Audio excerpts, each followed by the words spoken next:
Seeing the chaos, I ordered Brynden to organize the retreat, abandon the outer walls and streets, fight a delaying action through the houses, then retreat to the inner city. I waited for Brynden's usual immediate compliance. Instead, there was an unsettling silence. "My lord," Brynden said firmly, pointing to the wall, "go to the inner city. Leave the rearguard command to me." I was stunned by this defiance. Brynden pressed urgently. "The Solonians have breached the wall. Their archers will take the high ground. You are in danger." Whoosh, whoosh. Heavy arrows whistled toward the battery, targeting me. Conrad barely deflected the arrows with a magical shield, saving me. "My lord, you must leave," Brynden urged. I refused. "If I retreat, morale will collapse. The civilians won't escape if the city falls too fast. I must hold the line." "You are wrong," Brynden interrupted, his voice trembling with intensity. "You underestimate your men. Dying for Conford is our honor. No one will blame you for retreating to lead from the inner city. If you fall here, that would be the true blow to Conford." Brynden knelt, clutching his chest. "My lord, I beg you to retreat. You are the soul of Conford. As long as you live, there is hope. If the outer city falls, we have the inner city. If that falls, we have the castle. But we need you. The Solonians are exhausted. If we hold the inner walls, we can wait for a turning point. But you must survive. Conford needs you to rebuild. Let me handle the rearguard. I will not fail." The words struck me deeply. Looking at my blood-soaked, loyal subordinate and hearing the encroaching enemy, I finally unclenched my fists. I realized Brynden was right. The Plantagenet Kingdom's old-style armies, including Count Rockefort's France City elites, relied on a few core personal guards to lead charges, while conscripted soldiers were mere window dressing who often broke at the first sign of trouble.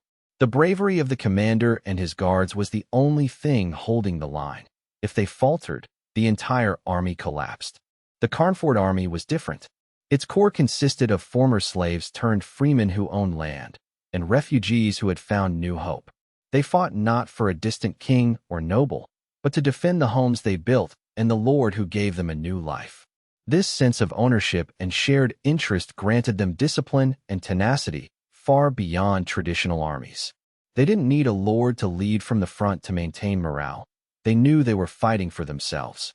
Honor and self-sacrifice were deeply ingrained in them. I realized my previous mindset, relying on a commander's personal valor, was outdated.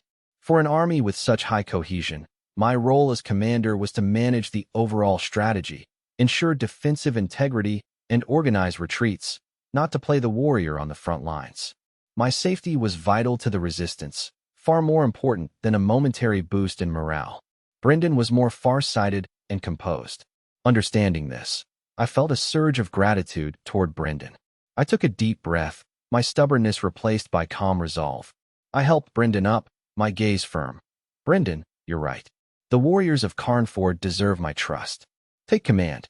Delay them, retreat in order, and preserve our strength. I will go to the inner city to organize the civilians and defenses." "Yes, my lord. I will fulfill my duty." Brynden saluted, relief and determination in his eyes. I nodded to Conrad, and we quickly descended from the battery, disappearing into the smoke toward the inner city. Watching them leave, Brynden finally relaxed his tense nerves. His greatest fear, that the Lord would stubbornly risk his life, was gone. He turned back to the bloody, chaotic battlefield, his face hardening. Drawing his sword, he pointed at the surging Solonians and roared, "Soldiers, listen. For Conford. For the Lord. Fight to the death. Kill." As the last defenders fell to Solon's plate-armored troops, the outer wall of Conford was finally abandoned. Solon's soldiers swarmed through breaches and over ladders, seizing the wall that had cost them so dearly. Archers followed, raining arrows on the remaining pockets of resistance. At the two major breaches, the rearguard fought briefly before retreating in good order toward the inner city. "Charge! Kill them all. The Plantagenet barbarians are breaking." The first wave of Solonians, fueled by 20 days of pent-up rage, surged forward. They howled like beasts, eager to slaughter, loot, and vent their malice. Yet, upon entering the outer city, their momentum stalled. It was unlike any city they had ever conquered. No orderly streets, No houses, no fleeing civilians. It was a chaotic, labyrinthine maze. Designed by Maul for wartime utility, it prioritized defense over aesthetics. Semi-underground bunkers, warehouses, and workshops were packed together, built crudely from mud, stone, and wood. The streets were narrow, winding gaps between buildings, often requiring soldiers to turn sideways to pass. Paths led to dead ends or looped back on themselves, leaving soldiers disoriented. "What the hell is this place?" a Solon corporal cursed, having led his squad in circles through identical mud huts. Their fanaticism turned to confusion and anxiety as they crowded into the narrow, unfamiliar maze, their formations shattering. Then, death struck. Whoosh! A hidden arrow pierced a soldier's throat from a ventilation hole. Bang! A musket shot dented a helmet, dropping another man. Attacks came from everywhere. Windows, door cracks, and roof holes spat fire and arrows. Carnford's survivors and armed subjects used their knowledge of the terrain to hide in the shadows, sniping efficiently. Solonians fell in droves, dying without seeing their killers. The survivors stopped, terrified by the silence and the maze, as fear spread like a plague. Ambush. Watch for arrows. Back to back. Form a defensive circle. Officers struggled to reorganize, but the environment made it nearly impossible. The Solon army's fierce momentum was like a punch into cotton, but this cotton was filled with invisible spikes. Despite their numbers, they couldn't deploy, forced into the urban warfare and guerrilla tactics they feared most. Despite the chaos and casualties, Harald's army was a veteran force. After the initial shock, officers and veterans rallied their men. "Don't panic. 10-man squads. Clear every house. Drag those Plantagenets out of their rat holes," the centurions roared. Ulf, a scarred, bear-like corporal, was ordered to clear a section of semi-underground huts. He spat blood, growling at his 9 men. "Stay close. Eyes sharp. Shield-bearer in front. Spearmen in the middle. Archers in the back. Kick in doors. Throw torches. Check every corner. Move." His squad formed a standard urban combat formation and entered a narrow alley. The walls were high, the light dim, and the air thick with dust and blood. The shield-bearer moved forward, but as he squeezed through a gap between 2 houses, squelch! A sharp spear struck like a viper from a hidden wall hole covered by a mat. It bypassed the shield, piercing the shield-bearer's unprotected waist and pinning him to the wall. He screamed as blood soaked his leather armor. Ulf's pupils contracted in shock, but his combat instincts took over. "Damn it!" Ulf roared, stepping forward instead of back, grabbing the spear shaft with his left hand. He felt the resistance on the other end. It wasn't very strong. Ulf grabbed a young, inexperienced Carnford militia soldier hiding behind a wall and yanked him into the alley. The recruit panicked, failing to retreat after his initial strike. Terrified by Ulf's grim expression, the recruit scrambled to flee. Ulf struck the recruit's face with his iron gauntlet fist. The recruit died instantly as his face collapsed. Ulf's squad emerged, securing the alleyway. Ulf glanced at his own shield-bearer, who was pinned to the wall, twitching in agony and begging for mercy. Ulf's expression remained cold. In brutal urban warfare, a severely wounded man is a liability. Without hesitation, Ulf swung his hand axe, ending his comrade's suffering. Wiping blood from his face, Ulf took the fallen man's shield and ordered another soldier to take the front. The squad watched impassively. In the Solon army, executing the incapacitated to preserve the unit is standard practice. Survival is paramount. "Move out. Clear these houses," Ulf commanded coldly. He resumed his position behind the new shield-bearer. The squad targeted a dilapidated, semi-subterranean house nearby.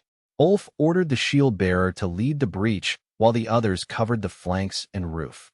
The shield-bearer braced himself. Ulf followed closely, axe ready, as the rest of the squad fanned out. "Charge!" Ulf roared. The shield-bearer slammed into the wooden door. The door shattered. As the shield-bearer stumbled into the dim, foul-smelling room, his vision struggled to adjust. A shadow lunged from the darkness, tackling the shield-bearer. It was a wounded Carnford soldier, fueled by desperation, who had been lying in ambush. "Die, Solon scum!" the wounded man screamed, stabbing his dagger into the shield-bearer's armor gaps. The shield-bearer groaned as the blade pierced his flesh. Ulf kicked the wounded soldier in the ribs. The soldier's ribs shattered, and he collapsed, dying. Suddenly, another hidden Conford soldier lunged at Ulf. Ulf was tackled to the ground, the soldier aiming a dagger at his throat. Instinctively, Ulf grabbed the blade with his left hand. The blade sliced into his palm. Ignoring the pain, Ulf clamped his hand shut, pinning the blade against his own bone. "Kill him," Ulf ordered. 2 spearmen rushed forward.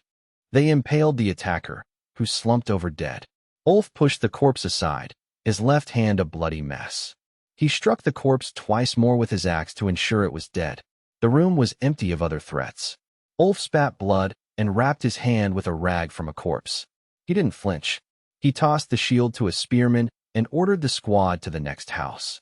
Near the inner city, a 3-story stone building served as a vital defensive point for the retreating Conford forces. The building's height provided a strategic view of the surrounding intersections. Roderick led a mixed group of survivors there, buying time for civilians and allies to reach the inner city. Gunfire erupted. Mark and his marksmen used the high ground to snipe advancing Solon soldiers. Their precise fire effectively stalled the enemy advance. "Well done, Mark. Keep them suppressed," Roderick shouted. He knew this building was a thorn in the Solonians' side. The enemy could not advance safely while the building remained held. A Solon squad retreated to cover after suffering losses. A furious Solon battle commander arrived, ordering his men to bring up swordsmen and spearmen to level the building within 15 minutes. The order was relayed. 50 heavy infantry were assembled. The battle commander drew his scimitar, promising 10 gold coins and 5 slaves to the first man to breach the building, with death for any who hesitated. A centurion rallied the troops. "Kill!" The 50 elite Solon soldiers roared, charging toward the building. Solon swordsmen and spearmen formed a tight, iron-like formation, charging through the ground floor and storming the narrow staircase toward the second floor. The heavy thud of boots and shields echoing in the stairwell created a chilling atmosphere. Roderick, guarding the second-floor landing, felt the immense pressure immediately. Peering through the gaps, he saw a dense wall of shields and glinting spear tips surging upward. "Prepare to engage. Spearmen, hold the line," Roderick roared, gripping his battle axe. His dozen soldiers, though nervous, firmly extended their spears through the railings. The Solonians were relentless, pushing forward behind their shields despite the spears stabbing from above. Fallen soldiers were instantly replaced by those behind them. The cramped space hindered the defenders, while the Solonians' numbers and shields gave them the upper hand. They were on the verge of breaching the landing. Knowing they couldn't hold the open second floor, Roderick shouted, "Mark, the Molotov cocktail." Mark replied from the third floor, "The last one. Catch." A soldier risked exposure to catch the clay pot, its fuse already sputtering. "Throw," Roderick commanded. The soldier hurled the pot into the densest part of the enemy formation. The pot shattered upon impact. The naphtha ignited instantly, erupting into a massive fireball. A wall of flame engulfed the lower stairs. The leading Solonians became screaming, burning figures. Their leather armor fueled the blaze, which quickly spread to the wooden stairs and debris, sealing the passage. Intense heat and smoke forced the remaining Solonians to retreat. "Fall back. Watch for arrows," Roderick ordered, monitoring the fire and the exterior. The Solon battle commander, watching his elite unit retreat in terror, was livid. He kicked a guard and barked, "Idiots! If they use fire, you do the same. Get the imitation Molotovs. Burn this building to the ground." Slaves were whipped into bringing forward crude, clay firebombs. Solon archers unleashed a volley at the third-floor windows, forcing Mark and his men to take cover. "Now, throw," the battle commander ordered. The slaves lit the fuses and hurled the bombs at the building. The pots struck home. The fire spread rapidly across the wooden window frames and walls, with one bomb igniting the interior of the first floor. Roderick felt the searing heat and choking smoke rising from below. Seeing the first floor engulfed and flames licking up the stairs, he realized the Solonians were burning them out.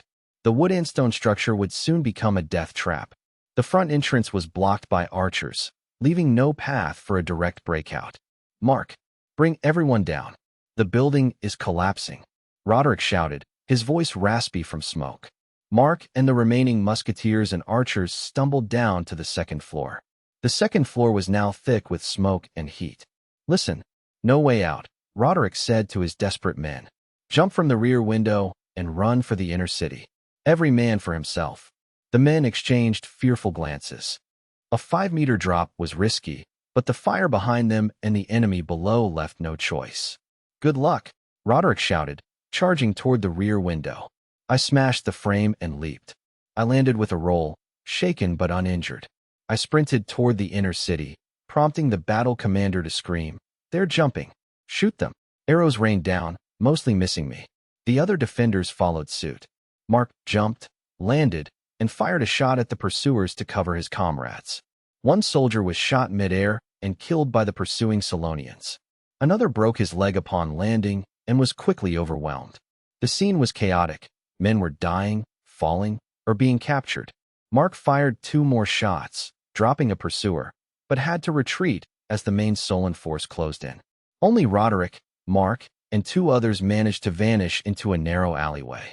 The 3-story building groaned and partially collapsed, burying the dead inside.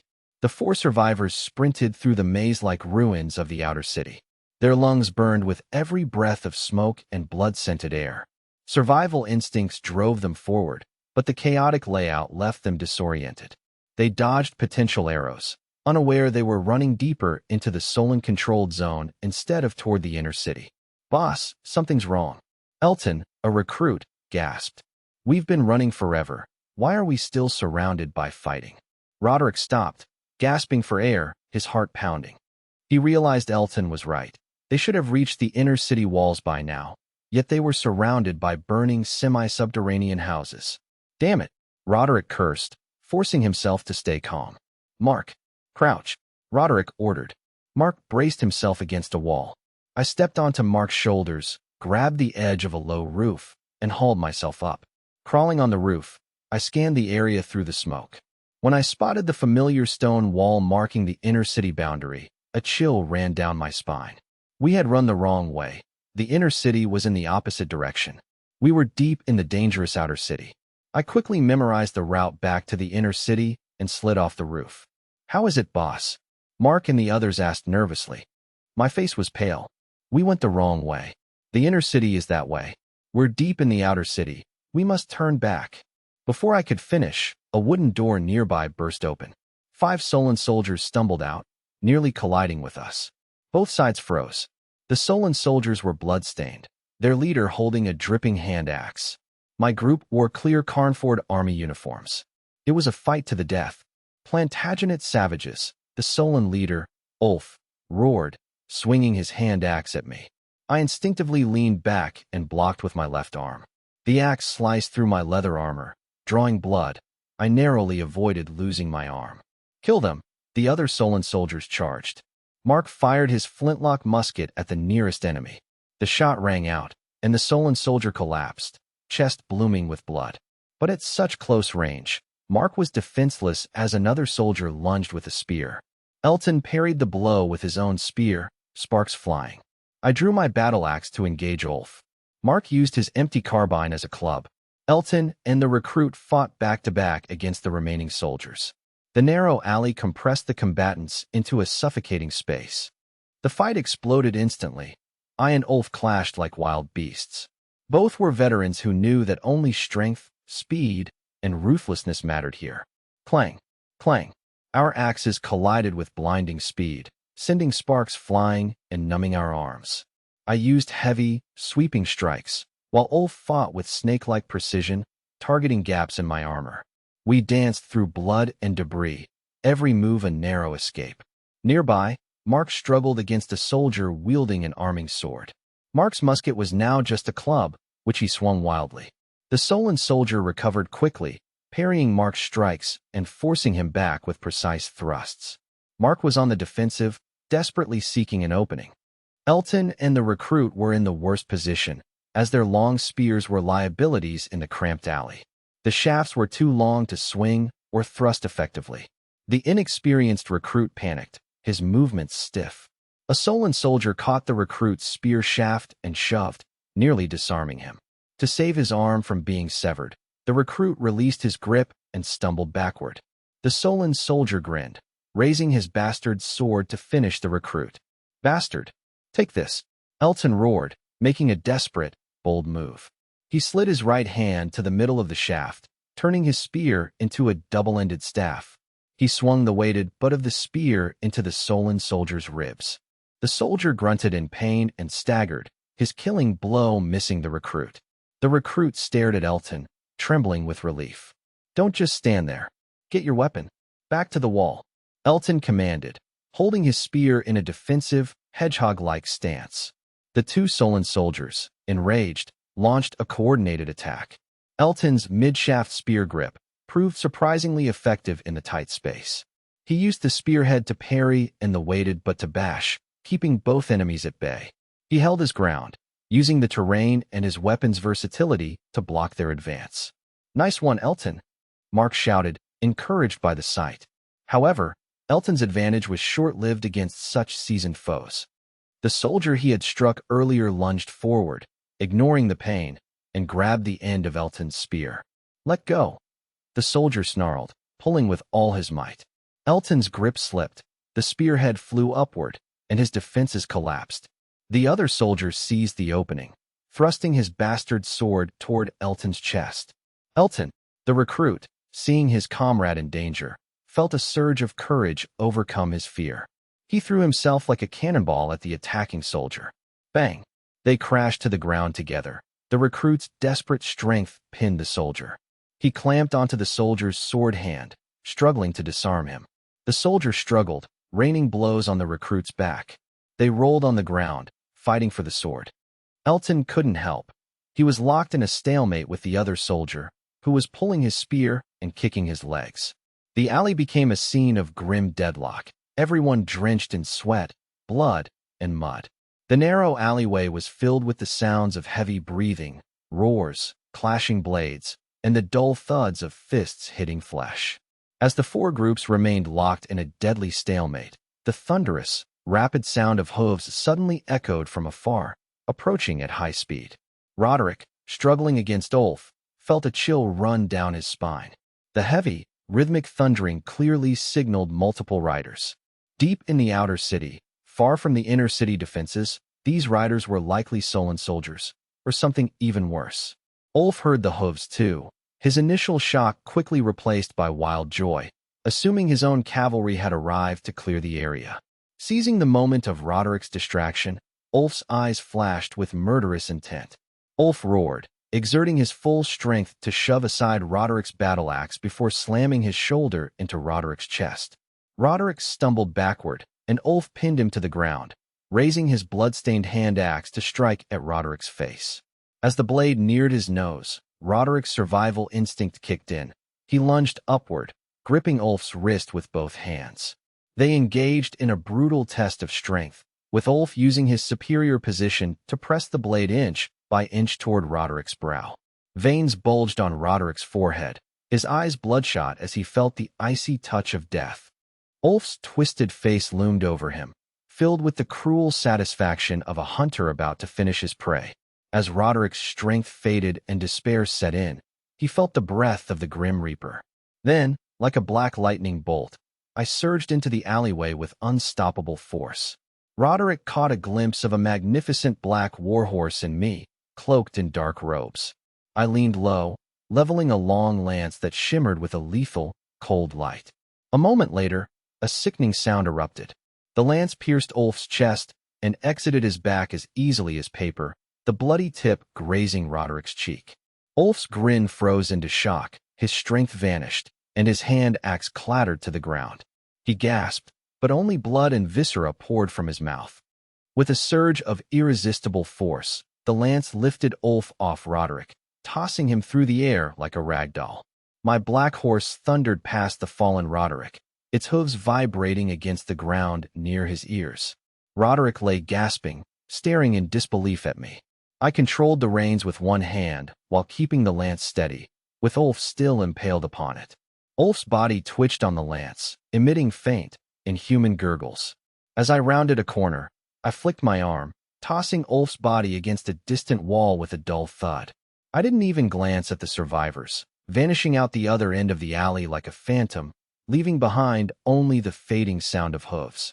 Mark, Elton, the recruit, and the remaining Solon soldiers stood frozen in stunned silence.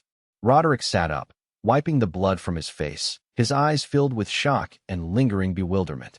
My sudden appearance and Ulf's death shattered the alley's fragile stalemate. A veteran of many battles, Roderick quickly regained his focus, his survival instincts taking over. He spotted Mark, who was at his limit, his flintlock musket shattered and his leather armor shredded, barely holding off an armed swordsman. "Mark, duck!" Roderick roared, snatching up Ulf's discarded hand axe. He coiled his body and hurled the axe at the Solon soldier attacking Mark. The blade whistled through the air. It struck the soldier's shoulder with bone-crushing force. The soldier shrieked in agony, his attack collapsing as he stumbled forward. Mark seized the chance, smashing his musket but into the soldier's head, knocking him down. Roderick charged like a leopard, kicked the soldier, pinned him, and finished him with a brutal strike of the axe. A sickening crack echoed as the struggle ended. Roderick turned to the last Solon soldier, who was fighting Elton. Seeing his comrades dead, the soldier panicked and turned to flee. "Not so fast," Roderick growled, hurling the blood-stained axe once more. The axe struck home. The impact sent the soldier sprawling, vomiting blood, unable to rise. Elton finished him off with a thrust of his spear. The final soldier, who had been grappling with the recruit, saw his comrades fall and lost all will to fight. He broke free and tried to stand, only to find Roderick, Elton, and a wobbling Mark surrounding him. Don't kill me. I surrender," the soldier begged, dropping his weapon. Roderick replied coldly, "Conford takes no prisoners." 3 weapons struck at once, and the alley fell silent. The 4 survivors leaned against the blood-stained walls, gasping for air. Sweat, blood, and grime coated their armor and faces. All were wounded.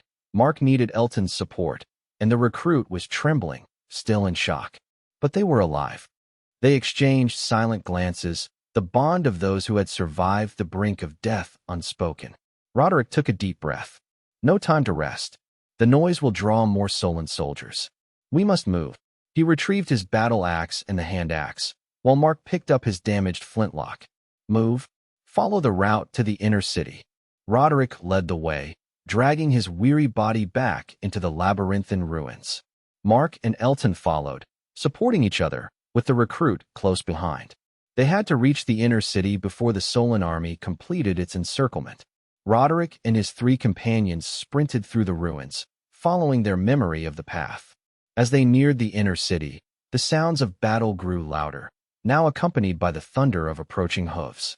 The hoofbeats echoed from multiple alleys, suggesting several cavalry squads were operating simultaneously. At a crossroads, Roderick witnessed the source of the noise. A 10-man light cavalry unit, wearing Conford leather armor and led by Leon, swept out of an alley like a whirlwind. The riders moved with remarkable coordination through the narrow streets. Their sabers flashed in the twilight, cutting down any Solonians in their path. The combination of charging horses and sharp blades carved a bloody path through the disorganized Solon infantry. Limbs flew, and screams filled the air. "It's Leon's cavalry." Elton gasped, heartened. "The Lord sent them to cover us." Roderick realized the mysterious rider who had saved him earlier must also have been one of Leon's men. These cavalrymen weren't seeking a pitched battle. They were acting as a fire brigade, using their mobility to disrupt the Solon advance and carve out an escape route for retreating soldiers and subjects. "Move. Now," Roderick roared, leading his group forward amidst the chaos. With the cavalry providing cover, their retreat became significantly easier. The number of organized Solon interception units dwindled. The Solonians were clearly distracted by the elusive cavalry. As the sun dipped below the horizon, the 4 reached the final open ground. The inner city's stone walls stood tall in the twilight. The main gate remained sealed, but a smaller side gate, used for personnel, stood open. This gate was their only path to survival, crowded with terrified, wounded soldiers and fleeing subjects. Guards shouted, struggling to maintain order as the crowd pushed through. Archers and musketeers lined the walls, watching for Solon pursuers. "Hurry! Get in line," an officer signaled to Roderick's group. They joined the desperate throng, surging toward the gate. Passing through the dark, blood-slicked tunnel, Roderick felt the sticky residue of fresh gore beneath his boots. Upon reaching the inner city, all four nearly collapsed from exhaustion.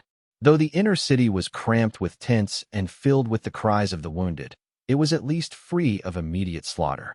Mark collapsed onto the cold ground, gasping for air. Elton slumped against a wall, wincing as he checked his wounds. The recruit sat trembling, still gripped by the terror of their escape. Roderick leaned against a pile of debris, his heart rate slowly normalizing as the adrenaline faded. They exchanged looks, weary, wounded, yet grateful to be alive. No words were needed. Surviving the outer city was a victory, but they knew the fall of the outer city was only the beginning. The final battle for the inner city loomed. After a brief rest, Roderick stood up. Let's get patched up by the medics, then report to the quartermaster. The fight isn't over. The outer city had become a slaughterhouse. Twilight stained the ruins and blood a grim, dark red. Leon leaned low over his horse's neck, surrounded by the sounds of steel meeting flesh and the frantic snorting of his mount. His saber, slick with the blood of a Solon spearman, felt heavy in his hand. The alleys were too narrow. For cavalry trained for open-field charges, this maze of ruins was a nightmare. Maneuvering was nearly impossible. Every turn risked collision with debris or low-hanging eaves. Their speed was neutralized, forcing them to fight on foot or use their horses as mobile cover. When Lord Karl von Schmidt ordered the sortie, Leon and his men obeyed without hesitation, fueled by long-suppressed frustration. For 20 days, they had been forced to watch from the sidelines while their infantry brothers bled. They had polished their blades and groomed their horses, listening to the battle with agonizing helplessness. Conford's terrain had rendered them useless during the defense. They were cavalry, the tip of the spear, not prisoners waiting for their end behind walls. Leon knew this sortie was a desperate gamble, a suicide mission. Cavalry in urban warfare meant heavy casualties. Yet, they understood the purpose: to buy precious minutes for the infantry and subjects to retreat. Furthermore, they had their own resolve. If they didn't strike now, they would be trapped when the inner city was eventually surrounded, dying in a cage. Better to die in the saddle, breathing the air of freedom, charging a superior foe. To die on their horses was the ultimate honor for a knight. For Conford. For the Lord. Charge! Leon roared. Charge! His men echoed, their spirits undiminished by their dwindling numbers. They fought in small groups, alternating between mounted strikes, dismounted skirmishes with sabers and shields, and precise archery. Horses fell, and riders were unhorsed by pikes. But their sacrifice disrupted the Solon advance, providing a flicker of hope for the retreating defenders. Leon parried a spear and decapitated his attacker with a backhand strike. I scanned my surroundings. Fewer than 30 cavalrymen remained, all wounded and exhausted. Leon glanced right, where Thorstein's defectors were holding the line, and was stunned by what he saw.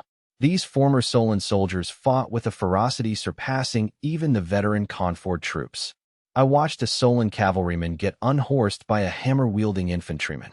The rider scrambled up, ignoring his broken bones, and engaged in a suicidal struggle, plunging his saber into the enemy's throat as the hammer shattered his own chest.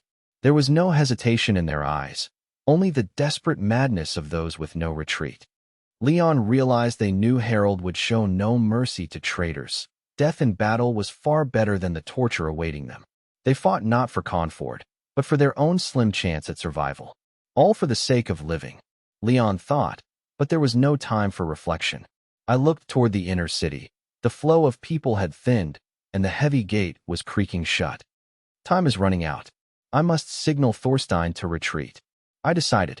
If Thorstein's unit remained trapped outside, they would surely perish. Move out. We're breaking through to reach Thorstein. I roared, pointing my notched saber at the unit pinned by Solon infantry. Less than 20 bloodied riders responded, their horses foaming at the mouth. Charge! I spurred my mount, which summoned its last ounce of strength to slam into the enemy flank. The survivors followed in a sharp, thin wedge. Death to those who block me! I bellowed, carving a path through the chaotic enemy ranks. I severed a spearman's shaft and finished him with a second strike. When another attacker swung an axe, I reared my horse, its iron hooves crushing the man's chest. The desperate charge distracted the Solonians and disrupted their formation. Thorstein spotted my black horse and blood-soaked figure. "Lord Leon is here. Rally to him. Break out," Thorstein shouted, leading his remnants toward me. The two groups fought toward each other, leaving a trail of fallen men. When they met, only a dozen of my men and 20 of Thorstein's remained. "The gate is closing. Retreat," I screamed. Thorstein glanced at the narrowing gap. "Understood. You go first, we'll cover the rear. We go together," I commanded, turning my horse. "Take the wounded." The remaining Conford cavalry made a final, desperate dash for the gate. Solonians swarmed to intercept, arrows felling riders as they fled. I felt a sharp pain in my back, but I ignored it, eyes fixed on the narrowing sliver of light. "Faster," I urged my exhausted horse. As the gate narrowed to a single rider gap, the survivors swept through like a whirlwind. "Close the gate," I shouted as I tumbled from my horse. The heavy bar dropped, sealing out the enemy's frantic pounding. I slumped against my horse, gasping for air, listening to the muffled curses of the Solonians outside. They had survived, but the cavalry unit had lost over half its strength. The inner city was now dangerously overcrowded. Every inch of space, from streets to the castle courtyard, was packed. Retreating soldiers, refugees, and residents were jammed together. The air was thick with the stench of sweat, blood, and decay. The noise was deafening. Amidst the wailing of the bereaved and the groans of the wounded, I searched frantically for my cavalry. Seeing Leon and Thorstein stumbling through the crowd, I hurried to meet them. Relieved to see them alive despite their wounds, I felt my tension ease. "My lord," Leon began, but I steadied him. "What is the status?" "The casualties." Leon's face twisted in pain. "We returned with less than 50 out of 123. I clenched my fists. My elite mobile force was effectively wiped out. I patted their shoulders. "You did well. Without your rearguard action, half our people wouldn't have made it. Go to the stables and tend to your wounds." They nodded, words failing them. I continued my search, fearing the worst for Brynden. I found him near a makeshift infirmary. Brynden, covered in blood, was kneeling, bandaging a soldier's leg. "Brynden," I called out. Brynden turned, his face etched with exhaustion and sorrow, and tried to stand. I pressed him down. "Stay still. Are you hurt?" "Just scratches," Brynden rasped, looking at the hellish scene.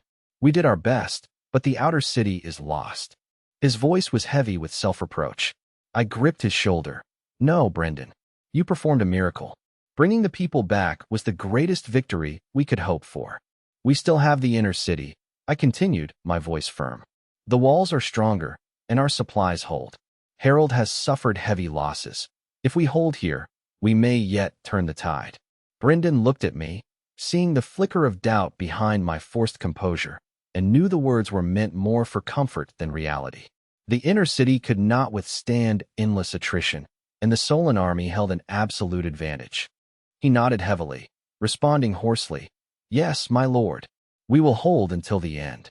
As the side gate of the inner city slammed shut and bolted, the last connection to the outside was severed, marking the total fall of the outer city.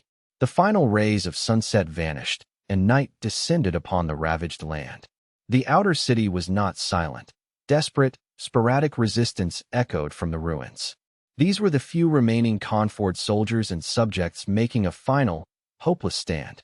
Their efforts were met with the triumphant howls of Solon soldiers, followed by the thud of blades and dying screams. Further away, the cruel laughter of Solonians executing captives mingled with shrill, brief cries of the victims. These sounds drifted through the night, turning the scorched earth into a hellscape. Harald, surrounded by high-ranking officers and guards, ascended the highest point of the ruined outer wall. He stood with hands behind his back, silently surveying the leveled outer city. His view was filled with debris, charred wood, scattered weapons, and piles of corpses beginning to reek. In the distance, the inner city stood as a vague, solid silhouette. The flickering torches on its walls were like vigilant eyes, signaling that tomorrow's battle would be brutal. Night hindered large-scale assaults, so the Solon army halted to rest and prepare for the final push, though the air remained heavy with murderous intent. "Are the numbers ready?" Harald asked, his voice calm. The quartermaster stepped forward, trembling. Great chief, our casualties are heavy. Over 5,000 slave fodder are dead or mortally wounded. We lost over 300 elite plate armor knights and heavy infantry. All our kin, plus 2 to 3,000 combat soldiers and auxiliaries. Even the cold-blooded Harald twitched at these figures. The losses exceeded his expectations, surpassing all damage sustained during the entire raid into the Plantagenet kingdom. Unlike the loot gathered elsewhere, attacking Conford yielded no spoils. It was a costly, grinding war of attrition. A tough bone indeed, Harald muttered, eyes fixed on the inner city. He had cracked it, but at the cost of many teeth. A complex emotion stirred within him. Beyond irritation and fatigue, he felt a strange, fleeting appreciation, even a sense of admiration, for his opponent, This young man had appeared like a meteor in the Northern Territory, stabilizing Conford, stalling his army at France City, and now exacting such a heavy price here. Each of their 3 clashes had been more intense, showcasing the youth's remarkable resilience and military talent. Harald admitted he had severely underestimated the fortress's defenses and the young lord's resolve. The terrain, the tenacity of the defenders, and the endless defensive tactics were all beyond his predictions. The youth possessed a wisdom that allowed him to strike heavy blows even in desperate straits. A chilling thought occurred to Harald.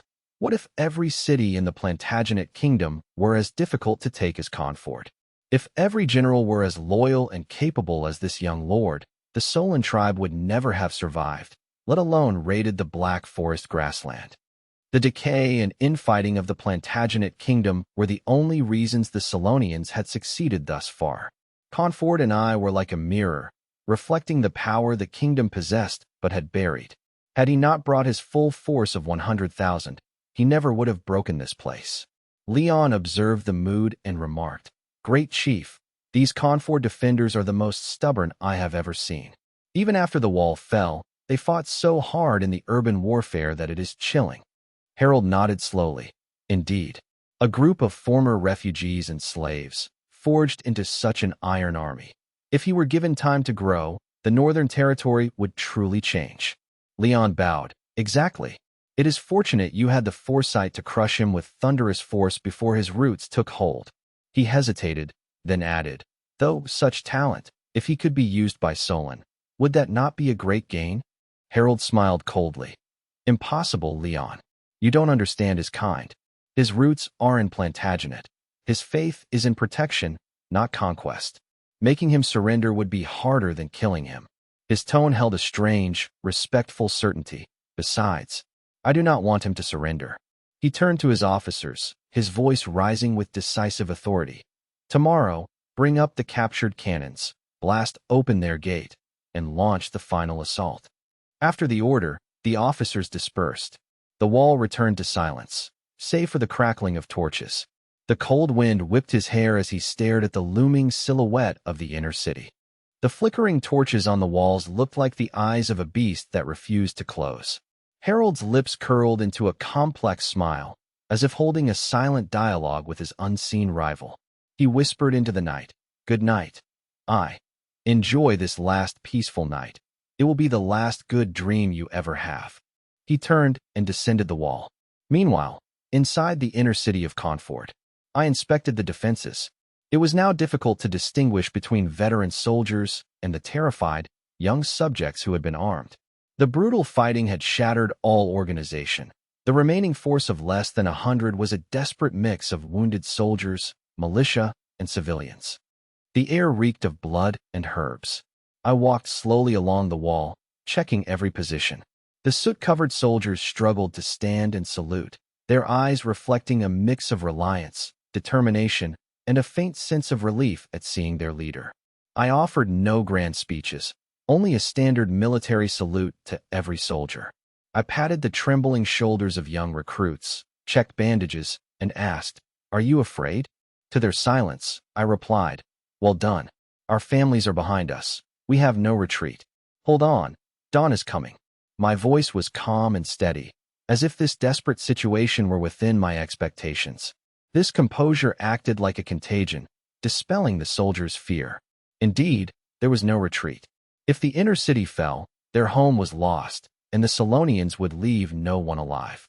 Better to die standing than on their knees. The Lord's presence reignited their will to perish with the city. After finishing my inspection, I walked down from the wall. I found myself beneath the main gate, a massive structure that had been rusted shut and unused since the castle's reconstruction. The giant iron gate stood like a heavy shackle, reflecting the torchlight with a cold luster. I touched the cold, rough iron, a helpless, bitter smile touching my lips. I once dreamed of restoring the main gate of Conford to welcome traders and glory. Now, it matters little. Tomorrow, I will either repel the Solonians or be buried with these gates. The narrow side gate is now barricaded with heavy beams, sandbags, and stones. I walked through the crowded inner city camp toward the Lord's Hall, passing shanties made of rags and scrap. Many refugees huddled against cold walls, shivering in the biting wind. Sparse campfires provided little warmth against the bone-deep chill. The air reeked of blood, bitter herbs, and the stifled moans of the wounded. Near the castle, Lena and Morian were exhausted, their faces pale from overusing healing spells on the wounded. Conrad worked intently, white light flowing from his hands to knit a soldier's deep, bone-exposed thigh wound. Under his magic, the bleeding slowed, and new flesh began to knit together. Seeing me, Conrad looked up, his eyes weary but filled with concern. He silently cast a gentle wave of energy over me. I felt my fatigue and mental strain vanish, my mind clearing instantly. I nodded deeply, my voice raspy with sincerity. "Thank you, Conrad." Truly, I knew Conrad could have easily fled with his students to safety. Yet, Conrad chose to stay, using his magic to save every life he could. Conrad paused, gave a faint nod, and returned to his work. A heavy, wordless silence hung between them, as words felt hollow before their impending doom. I broke the silence. "Conrad, I have urgent matters to discuss. Please come to the Lord's Hall." Conrad instructed Lena and Morian, cleaned his hands, and followed. I gathered Edgar, who was distributing food, and Brynden and Richter, who were checking weapons and sentries. Roland was bedridden, and old Moore had collapsed from exhaustion. As night fell, the group entered the desolate Lord's Hall. To house refugees, Edgar had stripped the hall of its decorations and non-structural elements, leaving it cavernous and ruined. Wind howled through glassless windows, whipping the tattered tapestries against the walls. Only a few tallow candles illuminated the long table, the heart of Conford's power. The flickering light cast ghostly shadows across the debris-strewn floor. I sat at the head of the table in my high-backed chair, which now felt like a shackle. My face was deathly pale, my energy drained by constant battle and crushing pressure. Only the cold, unyielding fire in my eyes proved my will remained unbroken. Brynden, Richter, Edgar, and Conrad sat around the table. A somber, tragic silence filled the room. Everyone knew this was likely the final council of Conford. "Report," I said, my voice calm. Edgar stood, clutching a parchment of scribbled figures. "My lord, the inner city population, including all soldiers and civilians, is now under 1,000. Over 500 are wounded, most severely." I nodded. The number was better than I had feared. With the Solon army attacking relentlessly, saving 1,000 was a miracle. A flicker of hope remained. Could they survive with these final, desperate souls? Edgar continued, his tone brightening. "In 10 days of fighting, we have dealt the enemy heavy losses. We estimate 4,000 to 5,000 Solonian casualties, including 3,000 slave fodder and 1,000 to 2,000 elite Solon warriors and knights." A spark of life returned to the room. Brynden and Richter's eyes lit up. Conford had made the Solon army pay a heavy price in blood. This achievement was enough to chill any enemy, but the grim reality quickly returned. Brynden stood, his report brutal. "My lord, if we speak of combat-ready troops, we have fewer than 200. Even counting every able-bodied man, we have less than 1,000. I looked at them. There is no distinction between soldier and civilian now. Brynden, distribute every weapon, spears, pitchforks, kitchen knives, anything. Women, children, the elderly, if they can lift a stone, they fight. The Solonians will show no mercy. We have no retreat." "Understood." Brynden saluted. I will turn all remaining gunpowder into satchels and Molotovs. I also suggest we destroy the 6-pounder cannon when the end comes. We cannot let them have it. Agreed, I replied. Leon stood, kneeling. My lord, order the cavalry to dismount. Our horses are useless in urban warfare, but we are seasoned warriors. We are ready to die fighting. His voice trembled with emotion. We cannot watch our brothers bleed while we hide. Let us fill the lines. We will give our last drop of blood for Conford.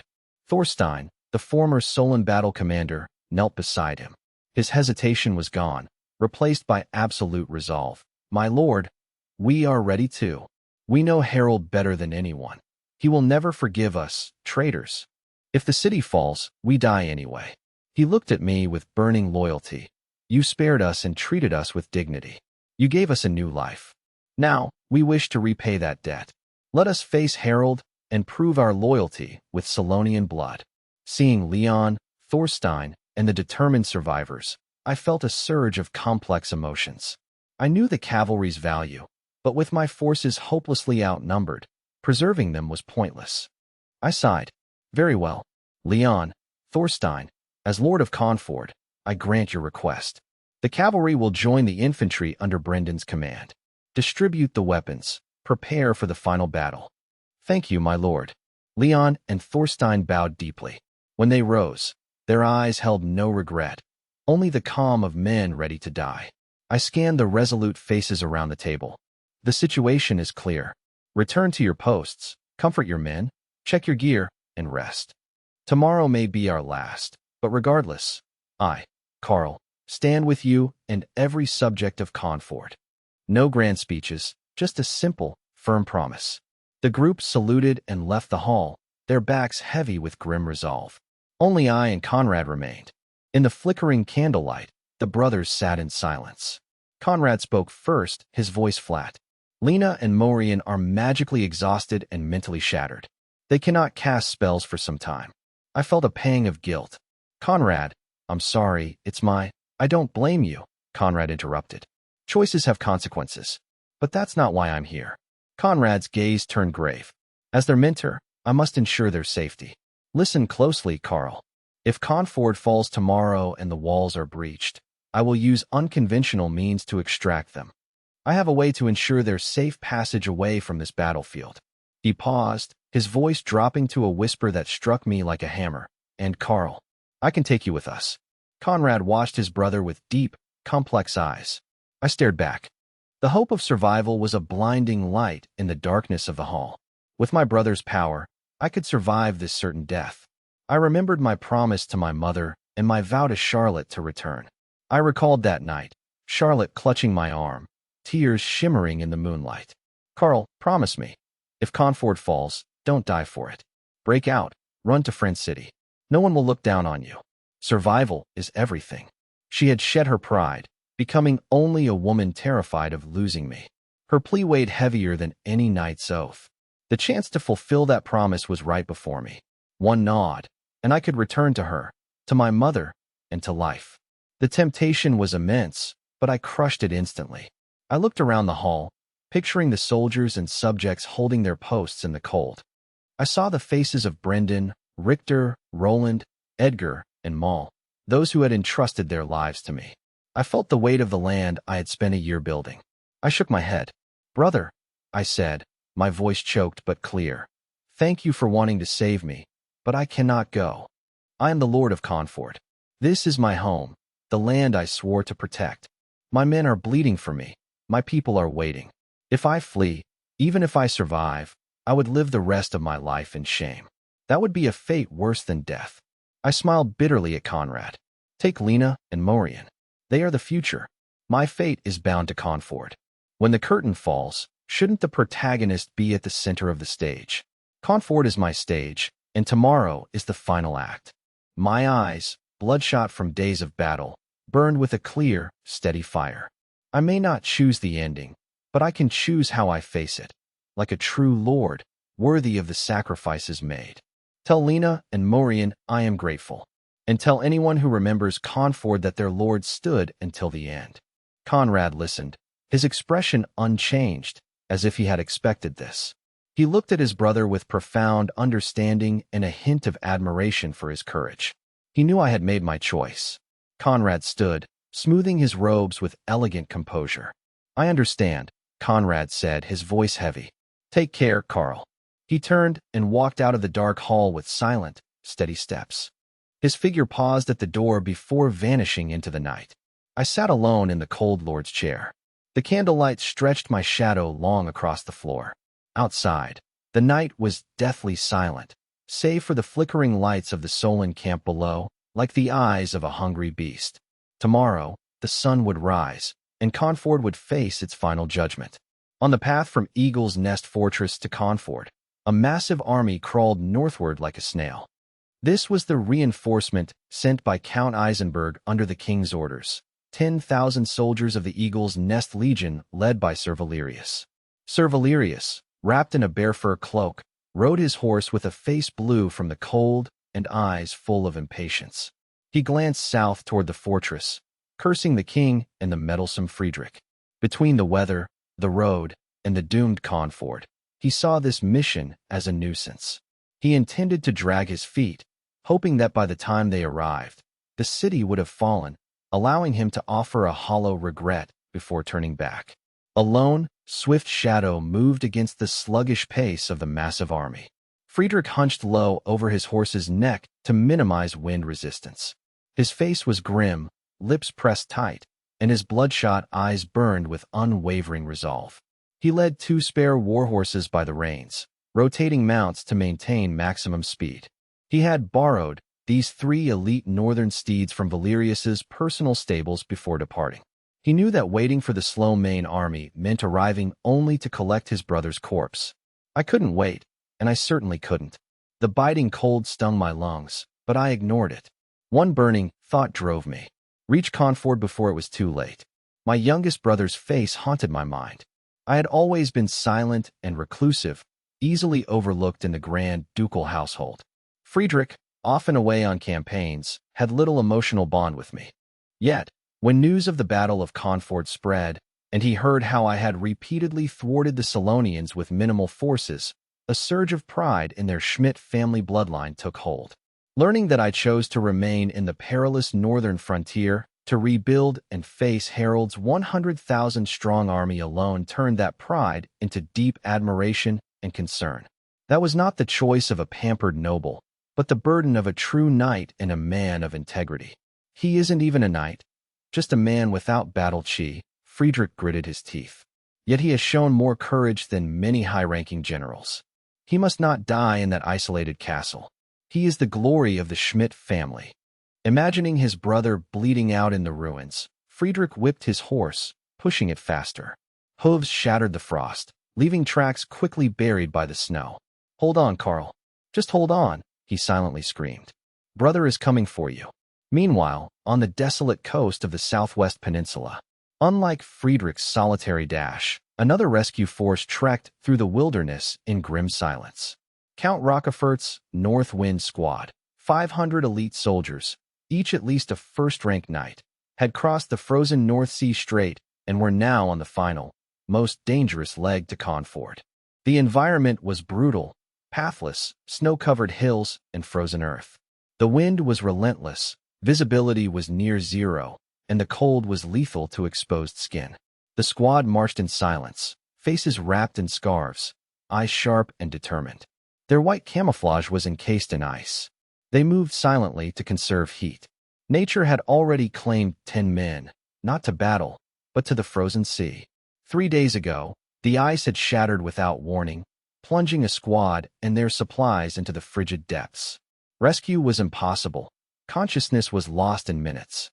The survivors could only watch as their comrades vanished beneath the ice. The weight of that helplessness pressed heavily upon them.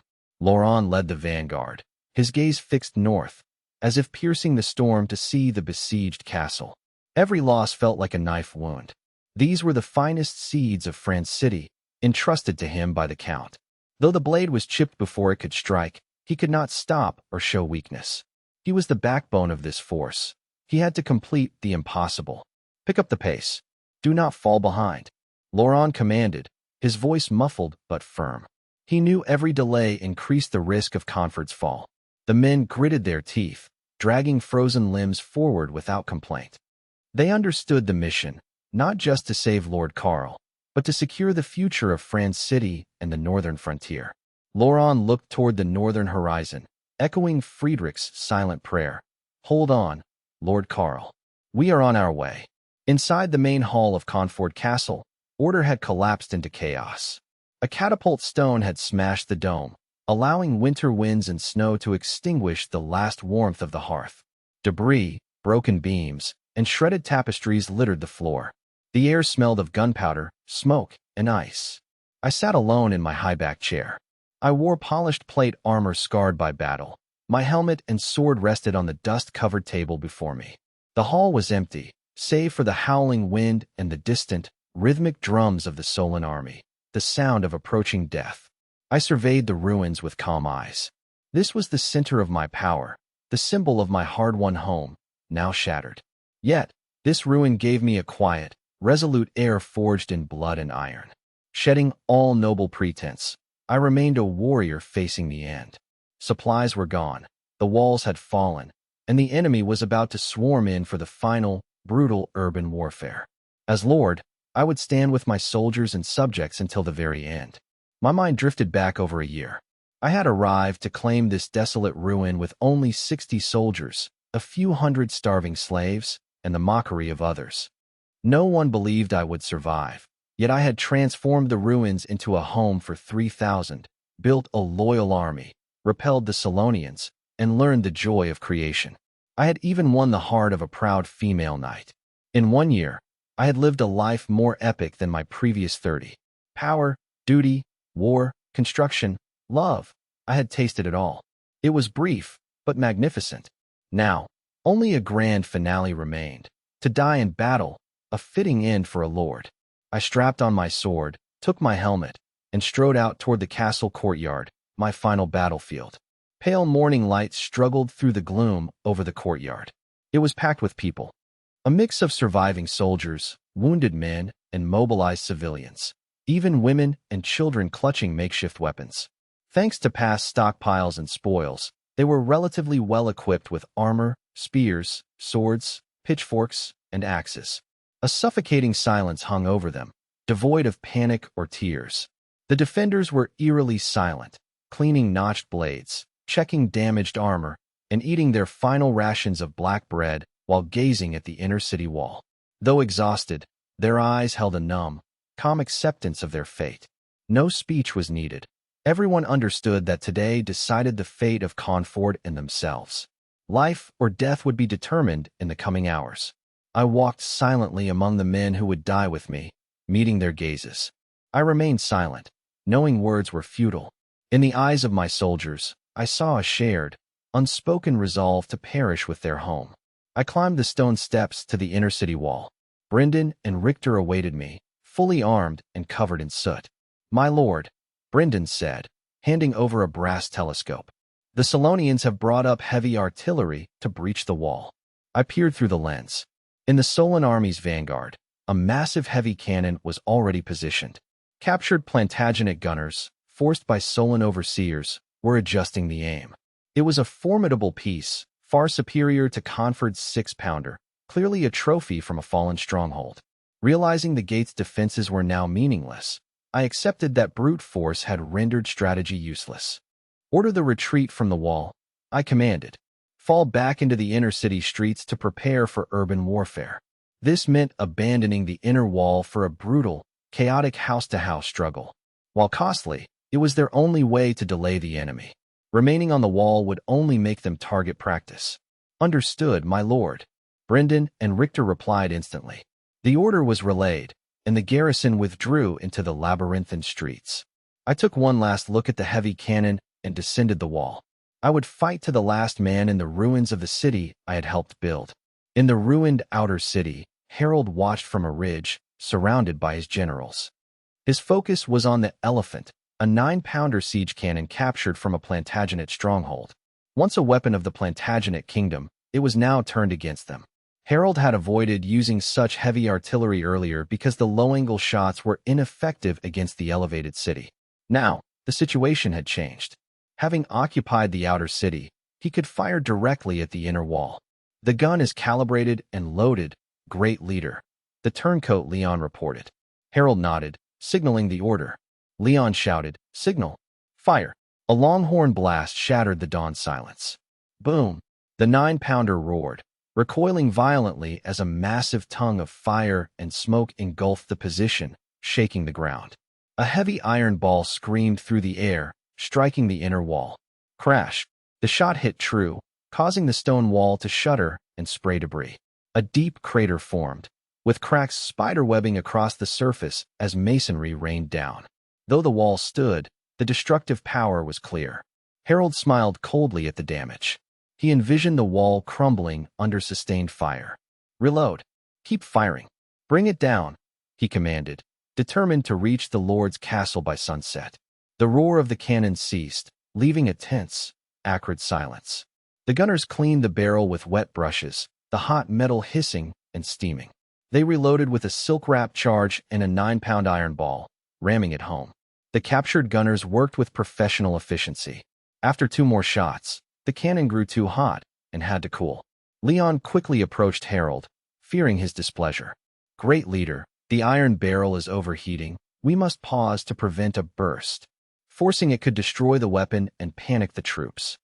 Harald, observing the damage through his telescope, merely grunted. The wall was heavily scarred after 3 hits. The outer stones were shattered, exposing the softer earth core. The wall's structural integrity was severely compromised. Sounds of falling masonry and the cries of wounded defenders drifted over, music to Harald's ears. Why did Conford's cannon fire faster earlier? He asked. That was a 6-pound bronze cannon, Leon explained. Bronze dissipates heat better than iron, allowing for a higher rate of fire, a testament to Plantagenet engineering.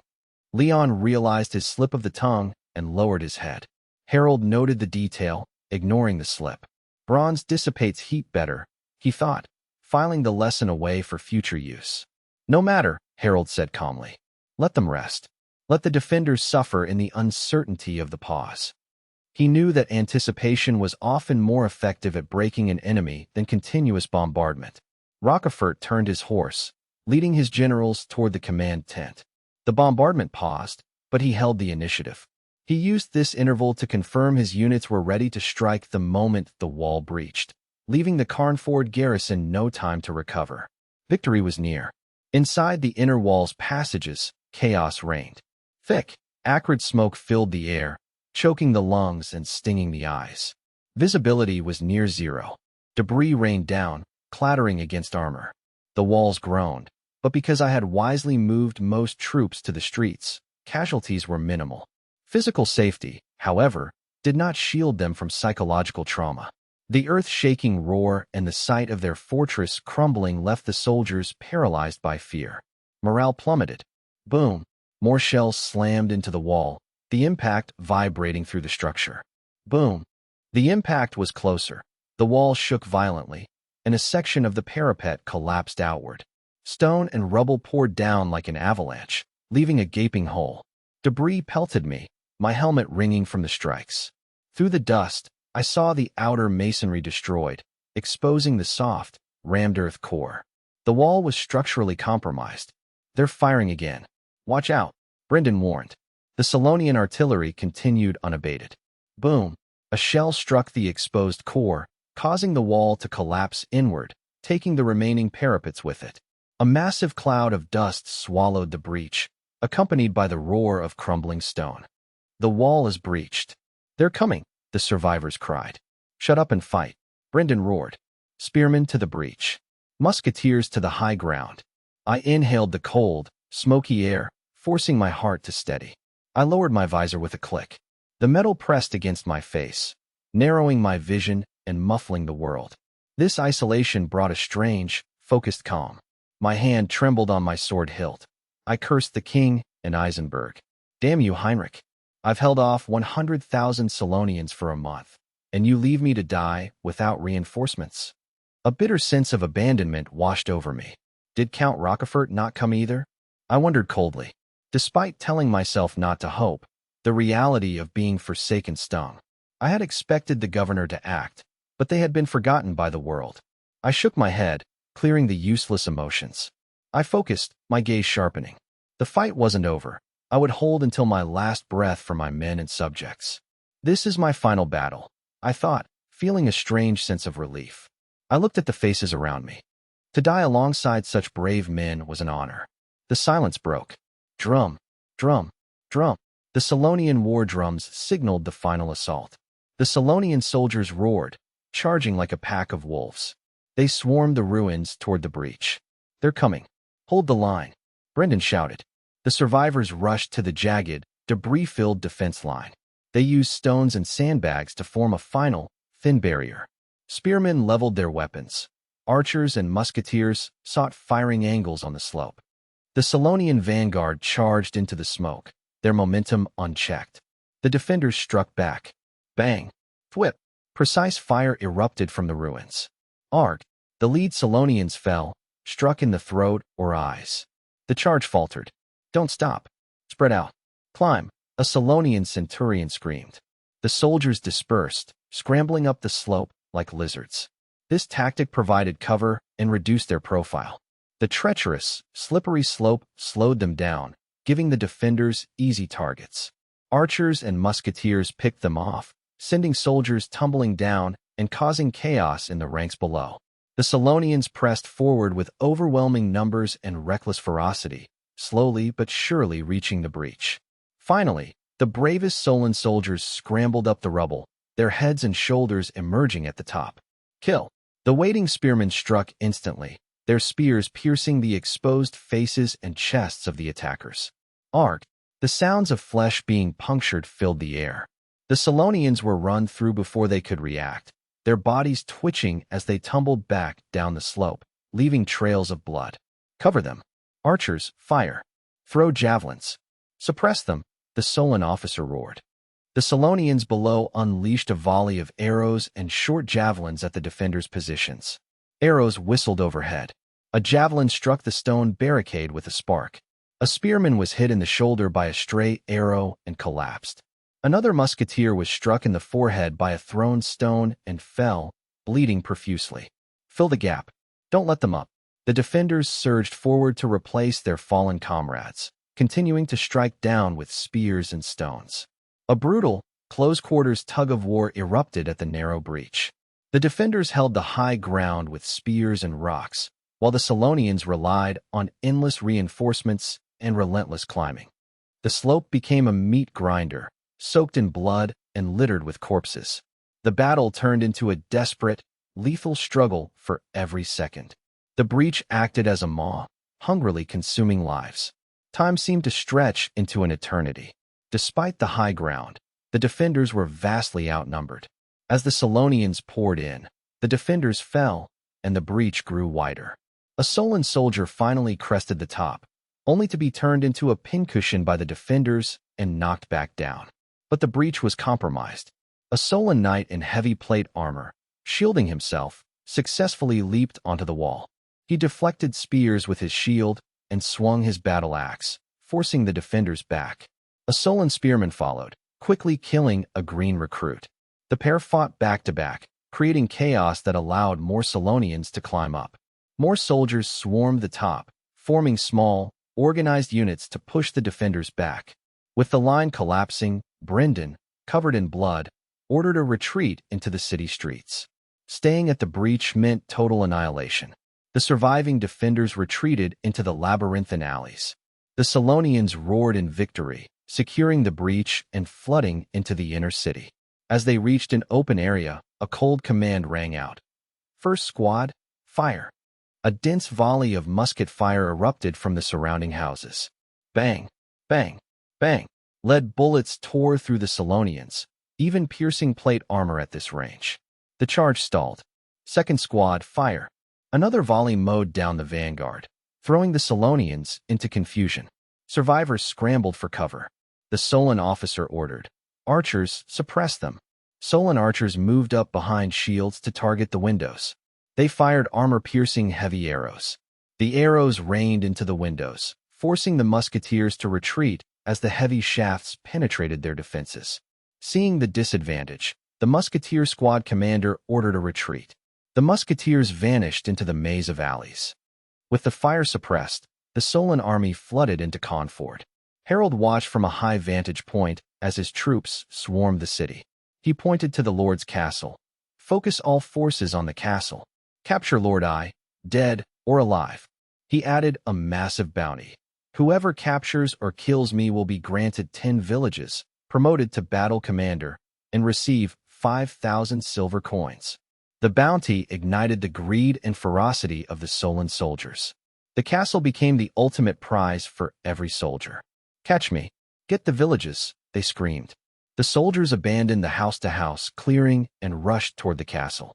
Traps and sniper fire could not stop their advance. Driven by greed, they ignored their fear, desperate to claim the bounty. A massive crowd gathered before the castle gates. The defenders fired from the arrow slits, fighting with desperate courage to protect their lord. Bang! Bang! The front ranks fell, but others stepped over their bodies. Solon archers unleashed a volley to suppress the slits. The defenders stood their ground, trading fire with the archers below. Musketeers fell, but others took their places, throwing Molotov cocktails from the windows. Boom! Crash! The oil ignited, setting the battering ram and the soldiers ablaze. Screams filled the air as Solon soldiers turned into human torches, halting the assault. The Solonians surged forward like a tide, ignoring the blocked main gate to swarm the walls with scaling ladders. Raise the ladders. Scale the walls. Attack from above. Solon soldiers, knives in their teeth, climbed frantically despite the rain of stones and boiling water from the battlements. The defenders were too few to hold both the gate and the perimeter, leaving their lines riddled with gaps. Despite desperate resistance, the sheer volume of Solonians overwhelmed the defenders. A defender was hacked down by a battle axe, creating a breach that the enemy immediately exploited. Solonians poured onto the walls like a virus, turning the second-floor platforms into a slaughterhouse. Defenders tried to push them back, but the Solonians held their ground and pushed inward. The second floor is lost. Fall back to the inner corridors and hold every room. Brynden roared, blood-soaked. As the defenders retreated, the true nightmare began. The Solonians found that entering the castle only led to a more brutal, intimate slaughter. I had transformed the interior into a death trap. Every room, from grand halls to servant quarters, had been converted into an independent strongpoint. Doors were barricaded and windows sealed, leaving only firing ports. Survivors and even armed serfs held every corner, forcing the Solonians to clear the castle room by room. Every space was reinforced into a fortress. Doors were nailed shut, with only small gaps left for muskets. Solonians entering the halls were picked off by hidden musketeers and archers firing through walls and ceilings. In the cramped rooms, combat turned into bloody melee. Clearing a single small chamber cost the lives of several elite Solon warriors. Every inch of ground was bought with blood. Stairwells became hellscapes, choked with bodies and slick with gore. The Solonians advanced at a heavy cost, while the defenders fought with no hope of retreat. The Solonians' greatest challenge was descending from the second floor to the castle's core. All spiral staircases were rigged as death traps. The steps were carpeted in sharp caltrops. Key choke points were blocked by heavy furniture and marble statues, creating makeshift barricades. Solonians stepping on the caltrops were crippled by agonizing pain. Those who cleared a path became easy targets for hidden musketeers. Bang! Bang! Precision shots from unseen angles dropped the Solonians. The defenders used their knowledge of the castle to strike and vanish, keeping the enemy in constant peril. The struggle for the stairs was relentless. Solonians used shields and the corpses of their comrades to clear the obstacles. Defenders held firm, thrusting spears through gaps and dropping oil and stones from above. The stairs changed hands repeatedly, piling high with the dead. The steps became a slick, bloody mire. Eventually, through sheer numbers and suicidal charges, the Solonians secured the main stairs. With a crash of splintering wood, Solonians smashed through a stained glass window at the end of the corridor. They emerged into the castle's central courtyard. At the far end stood the main keep, the seat of Carnford's power. 3 flags fluttered atop the highest tower: the Plantagenet banner, the Schmidt family crest, and the Carnford flag still flew, tattered and smoke-stained. The sight ignited the Solonians' greed.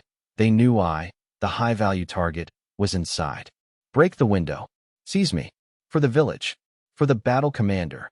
The Solonians surged forward, desperate to reach their prize. As the enemy flooded the courtyard, the final, desperate defense reached its peak. Remaining defenders fired their last ammunition into the dense crowd below. Bullets and arrows turned the courtyard into a bloodbath. Yet the Solonians pressed on, battering the Lord's hall doors with axes and bodies, each strike echoing like a death knell. Inside the Lord's hall, the air was suffocating. Every able-bodied person, from wounded soldiers to craftsmen, gripped their weapons in grim defiance. Behind them, women and children huddled in terror, stifling their sobs. All knew that when the door fell, it would be the end. I stood with Brynden and my loyal guards, bracing against the door. I gripped my sword, staring at the trembling wood, ready for the final stand. On the stairs, Conrad stood, his face a mask of agony and conflict. Every crash from below tortured his soul. Logic dictated that as a mage, his duty was to preserve the future, Lena and Morian, rather than die in a futile sacrifice. He needed to conserve his mana for the mass teleportation required to save his disciples. As his internal struggle peaked, cold reason finally overcame his emotions, and he turned to execute the escape plan. Teacher. Conrad looked up to see Lena and Morian rushing out of their makeshift infirmary, pale and breathless. Both were exhausted. Lena's robes were stained with blood and medicine, and Morian leaned against the wall for support. Yet their eyes burned with desperate resolve. What are you doing? Go back, Conrad barked. Teacher, Lord, I can't hold them off anymore.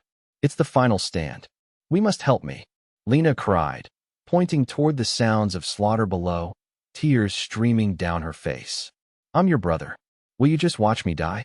Her words struck Conrad's most vulnerable, conflicted core, causing him to sway. He longed to fight alongside me, but as their mentor, he bore a heavier burden.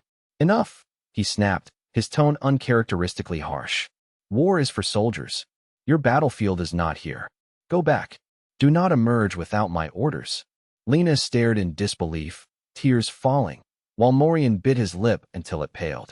Back, Conrad commanded with undeniable authority, silencing them. Seeing the complex, resolute emotion in his eyes, they were overcome by a sense of abandonment and disappointment. They retreated into the room and shut the door. Exhausted, Conrad closed his eyes, took a breath, and headed to a quiet room on the second floor. He locked the door, muffling the chaos below. He summoned an ancient, rune-etched magic book.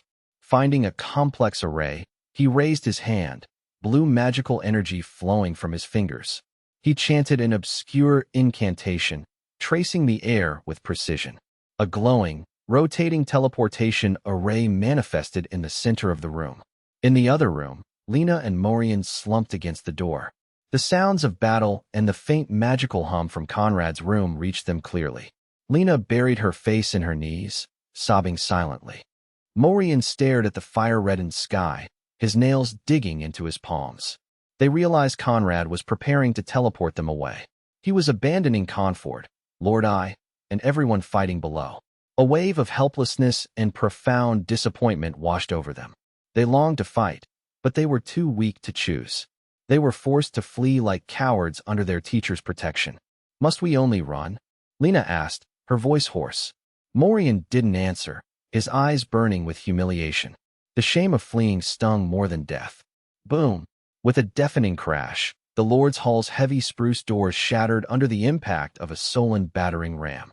I, nerves frayed, roared, charge. The defenders, having accepted their fate, surged out like a flood, meeting the fire and the enemy head-on. The Solonians, expecting a passive defense, were caught off guard by the desperate countercharge. Brynden, eyes bloodshot, swung his battle axe at a Solon knight who had just dropped the ram. The knight blocked, but the force sent him stumbling into his comrades. I followed, my sword piercing a spearman's throat. Warm blood splattered my visor. The desperate push suppressed the Solon vanguard, felling several enemies. But the Solonians were elite. A commander quickly stabilized their lines. Hold. Surround them. Kill them all. The Solonians swarmed the defenders, pushing them back toward the hall entrance. The doorway became a meat grinder of heavy armor and close-quarters combat. Space was so tight that weapons could only be used for short, stabbing thrusts. With plate and chainmail, the fight became a test of strength and finding gaps in armor. I felt trapped in a vortex of steel and flesh, surrounded by the roar of battle and the groans of the dying. I stabbed instinctively, feeling my blade strike flesh, though I couldn't see my targets. Clang, clang, crack, blows rained on my helmet, my head ringing as spear tips scraped against my visor. My ancestral Schmidt family plate armor deflected most of the lethal strikes. Yet, the sheer force left me bruised and in pain. Brynden and Richter stood like rocks, holding the line. The Solonians pressed on, replacing their fallen with fresh troops. Bodies piled up, and blood made the ground slick, but neither side retreated. The defenders fought with suicidal courage, but the gap in strength was insurmountable. The Solonians' overwhelming numbers eventually wore the defense thin. As the line collapsed, the Solonians roared, "Storm it! Capture me!" and flooded into the Lord's Hall. The final, bloody indoor melee erupted. The hall became a slaughterhouse of clashing steel and screams. Soldiers fought in the cramped space, painting the walls and carpets with blood. I dodged a spear, countering with 2 swift strikes that felled a Solon spearman. A Solon knight in heavy armor charged with a battle axe. I dodged, and the axe shattered the floorboards. I countered, slamming my sword into the knight's helmet and knocking him into a heavy oak table. Before the knight could recover, I swung my sword's pommel like a mace, striking the helmet with a sickening thud that left the knight dazed. I kicked the knight's knee, forcing his neck onto the sharp table edge with a bone-snapping crack. The knight slumped to the floor, motionless.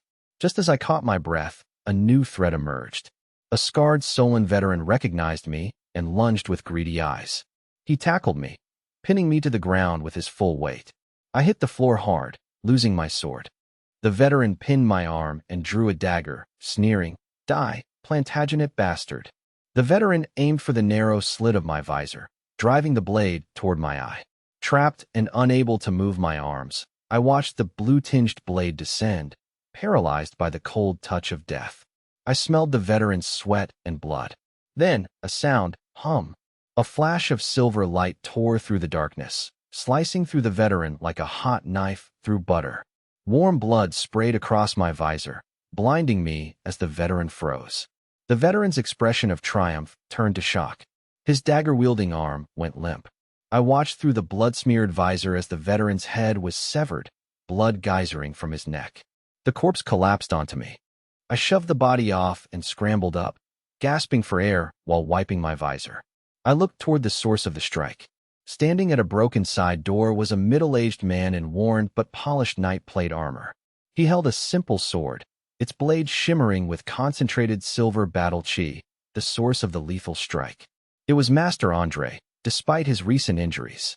Andre scanned the hall, nodded at me, and glided into the fray, cutting down a soldier threatening a wounded defender. Andre's presence shifted the tide of battle instantly. He executed his refined swordsmanship with lethal precision. Moving with fox-like agility, he danced through the chaos, avoiding every blow. Each flash of his blade found a gap in the Solonian's armor, ending a life with every strike.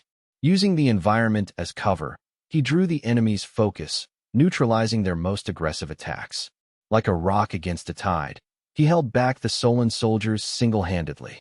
His display reignited the defenders' fading resolve. For the Lord. For Master Andre. Brynden roared, leading a desperate countercharge with his remaining men. Inspired, the defenders surged forward behind Andre and Brynden. The line stabilized, and they began pushing the surprised Solonians back toward the entrance. Andre acted as the spearhead, carving a path through the enemy ranks. The Solon army faltered, their morale shaken by the master swordsman. However, age and injury took their toll. Still suffering from his recent battle against the warlock, Andre's stamina was failing. His movement slowed, his breath grew ragged, and his hand began to tremble. After piercing a Solon officer's throat, he stumbled, momentarily exposed. A veteran seized the opening. He lunged from the shadows with a heavy mace. The mace slammed into Andre's left ribs with a dull boom. The impact, transmitted through the plate, caused internal trauma and searing pain. Andre shuddered and spat blood, but his iron will kept him standing. He reflexively slashed the attacker's throat before the veteran could celebrate. Andre then collapsed to one knee, leaning on his sword as blood stained his beard. Pale and severely injured, he gasped for air. "Master," the soldiers cried. Seeing their mentor fall, the defenders' grief turned into a berserker rage. They formed a human wall around Andre, launching a suicidal assault on the Solonians. "Drive them out. Avenge the master," Brynden screamed, breaking the enemy's formation. Overwhelmed, the remaining Solonians were forced out of the Lord's Hall. "Quick, bar the door," I ordered. The exhausted survivors piled debris and corpses against the entrance to form a barricade. As the last object was set, the hall fell into a deathly, heavy silence. The hall was filled with the heavy scent of blood and the groans of the wounded. Exhausted survivors collapsed against walls or in pools of blood, gasping for air. A dead silence replaced the fleeting fervor of victory, leaving only profound fatigue. Survivors stared blankly at the barricaded gate, which shuddered under rhythmic, muffled impacts. The Solonians had paused, but the relentless pounding served as a grim reminder. The enemy was regrouping for their final, inevitable assault. Despair hung in the air. No one knew how much time remained. Suddenly, Master Andre, who had been standing through sheer willpower, collapsed backward. "Master! Andre!" I and Brynden rushed to catch him, laying him down as I removed my dented helmet. Andre's face was deathly pale, devoid of all color. His breathing was shallow and erratic, flickering like a dying flame. Though not a knight, I recognized the signs of a life force completely spent. "Master, hold on," I cried, frantically calling for a medic. But there were no medics left, and no medicine could mend such fatal wounds. A steady, cool hand pressed against Andre's chest. Rune Mage Conrad began channeling pure magical energy into the master's failing heart. I looked up to see Conrad, his face etched with uncharacteristic gravity. Kneeling, Conrad closed his eyes, pouring his magic into the dying man.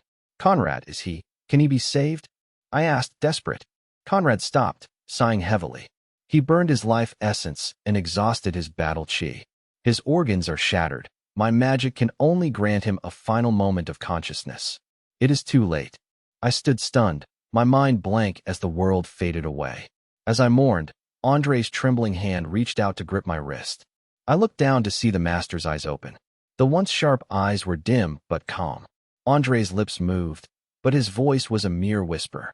I leaned in, holding my breath. "Lord, I have defended Comfort." Andre's hand fell limp, a faint, satisfied smile on his lips as he breathed his last. The Solonians pounding outside continued like a funeral drum. I remained frozen, tears streaming down my blood-stained face. I gripped Andre's cooling hand, my shoulders shaking. Brynden, Richter, and the soldiers bowed their heads, their eyes filled with grim resolve.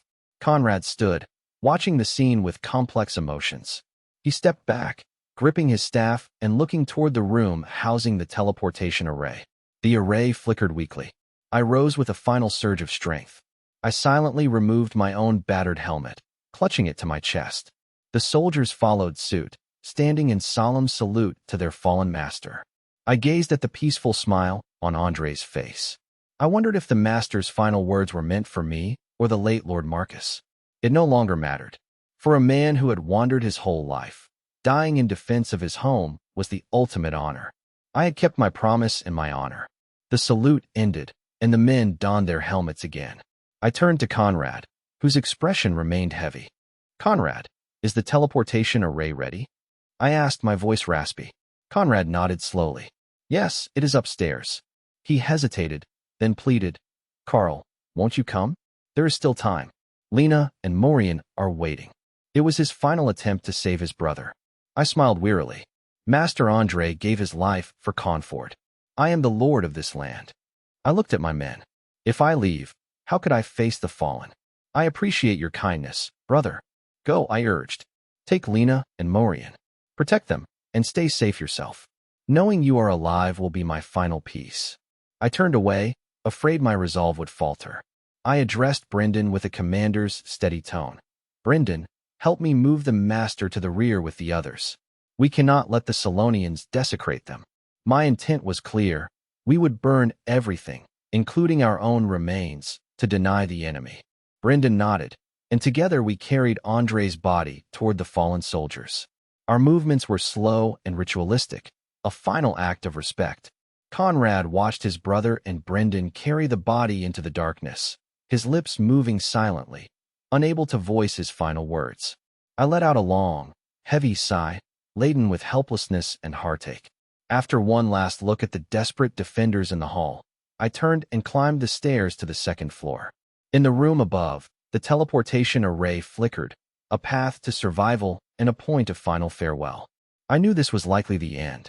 Harald ascended the newly captured battery in Conford's outer city, surrounded by his generals and guards.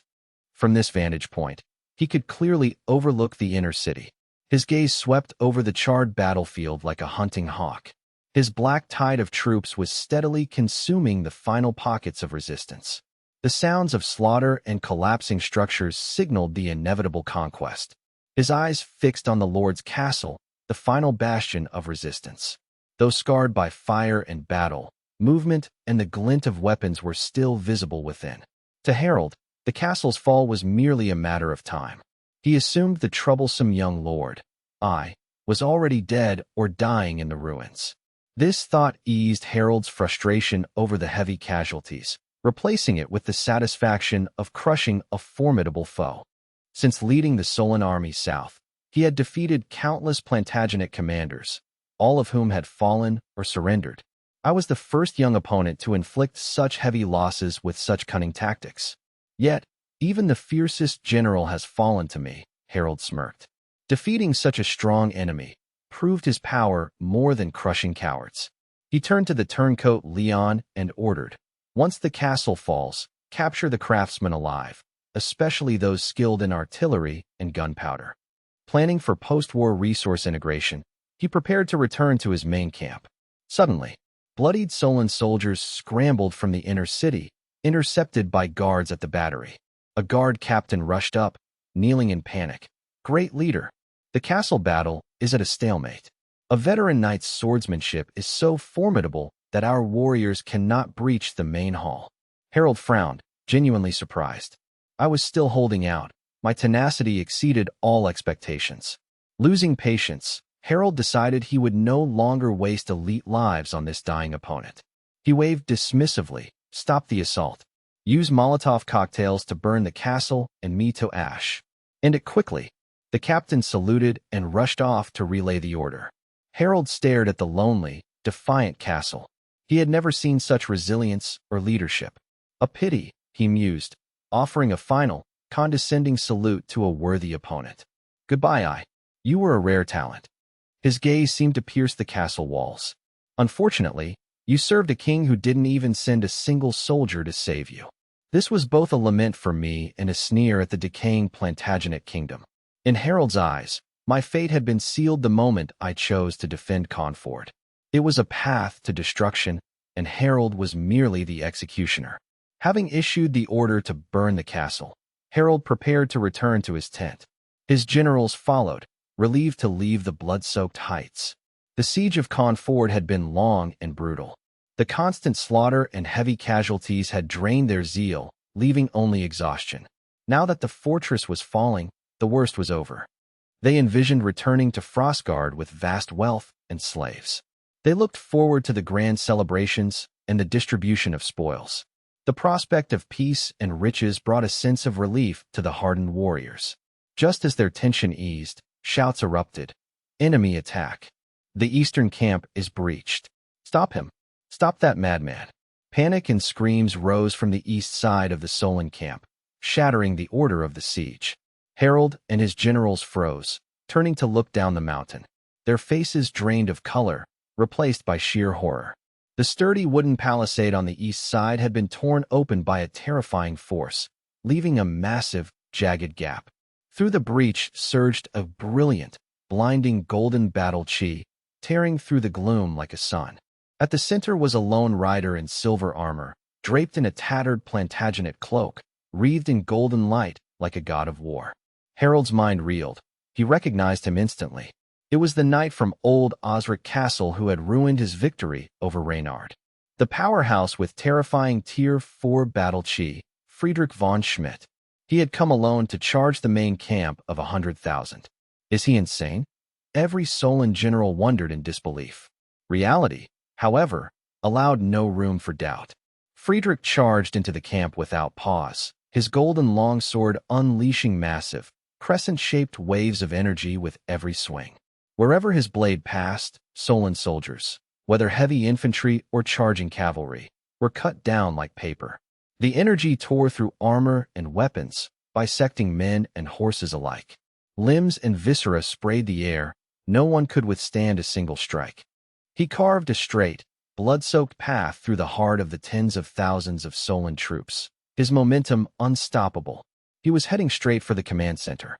The Solon soldiers, caught off guard, were utterly bewildered. They were preparing for the final assault on Conford. No one expected a lone rider to strike from behind.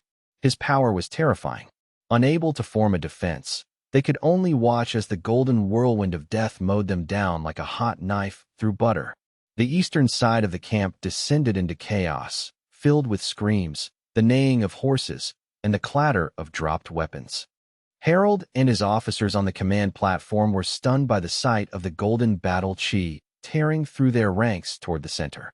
"Great Chief, we must deploy troops immediately," shouted Leon, a defected Plantagenet officer. Pale with terror, he warned, if he continues to ravage the camp, he will trigger a camp panic.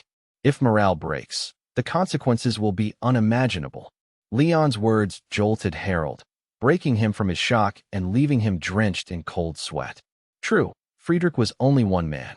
Even with Tier 4 battle chi, he couldn't slaughter an army of 100,000. The real danger was the chain reaction of panic he might ignite.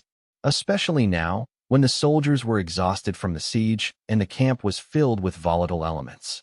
If panic spread like a plague, soldiers would lose their minds, turning weapons on each other and killing any officers trying to restore order. Worse, the camp held 2,000 or 3,000 slave captives, men filled with hatred and fear from their conquered homelands.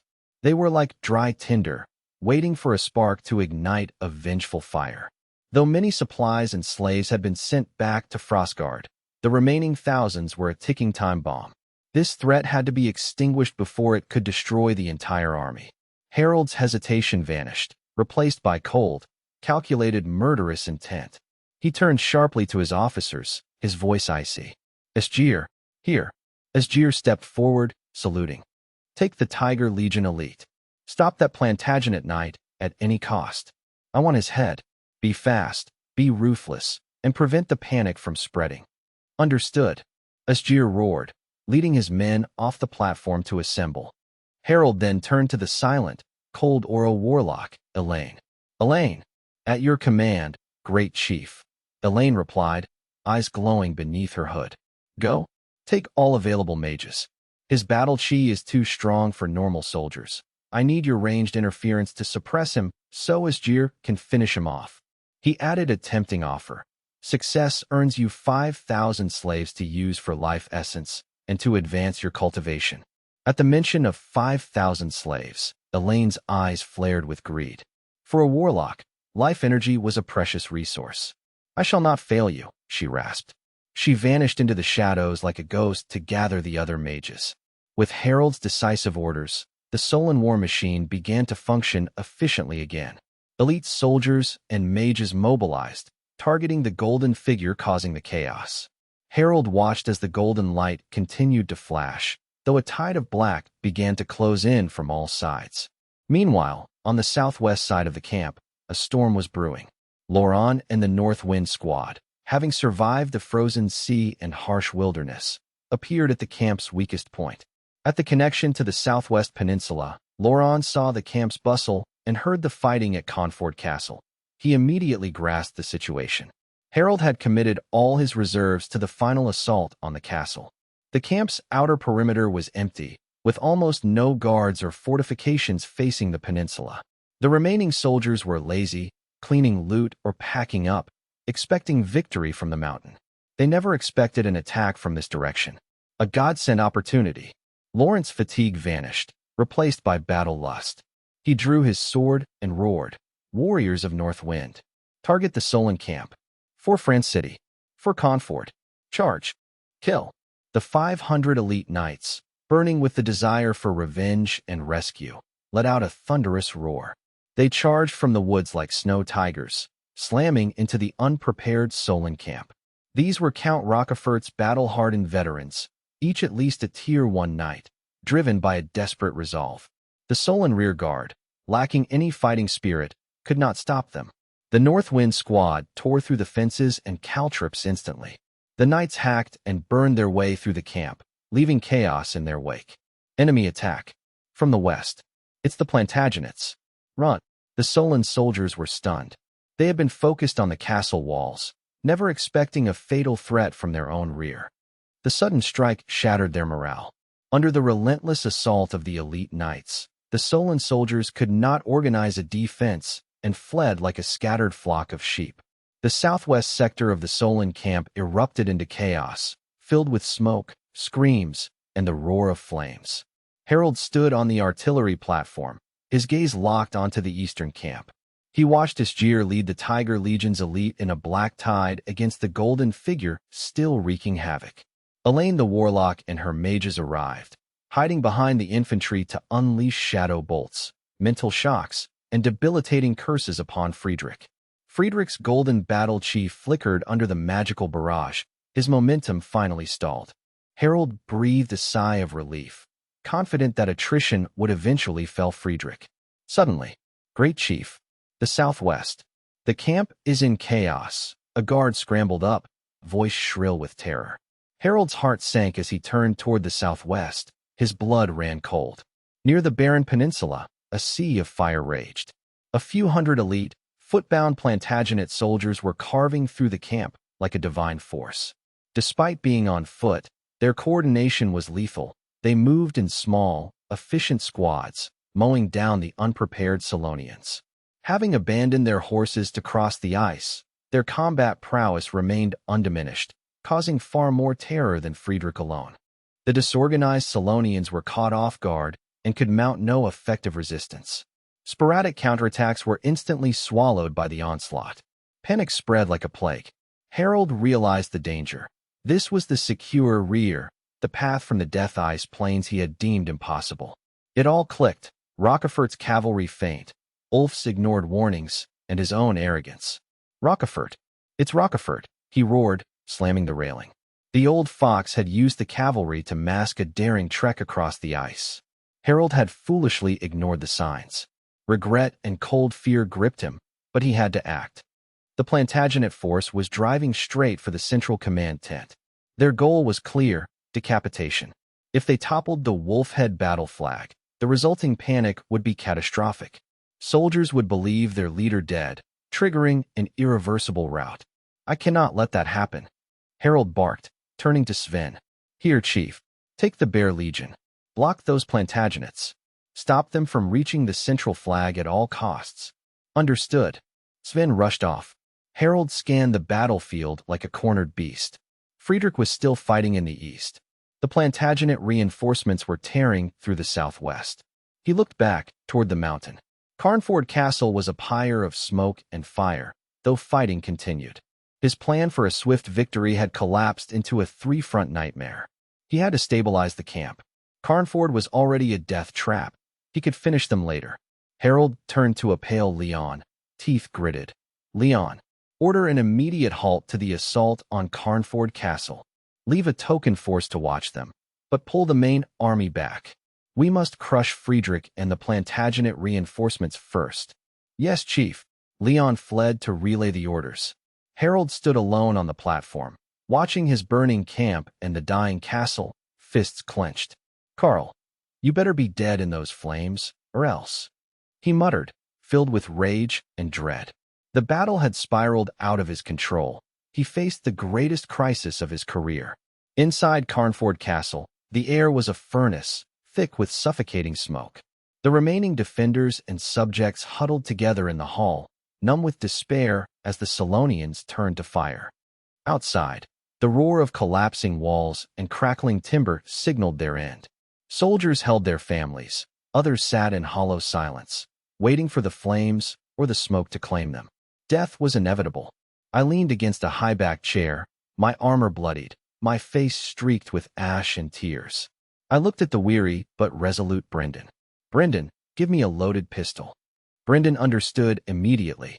Without a word, he handed over a well-maintained flintlock pistol, his voice raspy. "My lord, we will join you soon." I offered a grim smile and patted Brynden's shoulder. I stumbled toward a small study, the final sanctuary of my life. Inside, books lay scattered amidst the encroaching fire. I locked the door and leaned against it, inhaling the scorching air. I looked at the cold metal of the pistol, finding a moment of clarity. I cocked the hammer with a click and placed the barrel into my mouth. The scent of gunpowder and metallic blood filled my senses, triggering a wave of nausea I fought to suppress. My hand trembled violently, and tears carved tracks through the soot on my face. I was no stranger to death, having brushed against it many times on the battlefield. Yet, taking my own life required a different kind of courage. My survival instinct screamed in protest, every cell in my body resisting the act. "No, I can't." I struggled, my left hand gripping the trembling barrel, while my right finger hovered over the trigger, feeling as heavy as lead. Finally, I pulled the gun from my mouth, retching and weeping. Fear of self-destruction overcame my resolve. Suddenly, a roar erupted. Flames burst through the study window, licking at my face. The heat and threat of death jolted my nerves, sending me scrambling backward, heart pounding. With no time to hesitate, I chose a quick and over a painful death by fire. My survival instinct suppressed by greater terror, I raised the pistol again, eyes resolute. This time, I braced the barrel firmly and placed my fingers steadily on the trigger. Charlotte's gentle smile and lingering gaze flashed through my mind. "I'm sorry, Charlotte. I'm breaking my promise. Forget me," I whispered, filled with regret. I glanced at the sea of fire outside, ready to pull the trigger. Just as my eyes began to close, a sight from the window struck me like lightning. Wait, it wasn't just a firestorm. I saw Solon soldiers running, not attacking, but retreating. The realization hit me like ice water. I forced myself toward the broken window, ignoring the searing heat and smoke to get a better look. It was real. Below the castle, the Solon soldiers who had been raining fire upon them were retreating in a chaotic tide toward the outer walls. They were abandoning their gear, trampling one another in a panic, fleeing toward their camp as if pursued by something terrifying. I stood frozen, my pistol slipping from my hand. Why were the Solonians retreating in such a rout? The shock of this sudden reprieve left me dizzy. Hope flickered back to life. Overwhelmed by shock and ecstasy, my survival instinct and duty as Lord took over. I stumbled out of the study. Brynden stood outside, face etched with grief and readiness to die alongside his lord. Brynden stared, stunned, as I emerged with a look of wild, disbelieving joy. "My lord, you, Brynden, the Solonians. They're retreating. They're running away." I rasped, my voice hoarse from smoke. Retreating. Brynden and the nearby soldiers and serfs stared in disbelief. "No time. Follow me to the second floor for a better view." I sprinted toward the stairs. Brynden, Richter, and the others followed, their hope reignited by the news.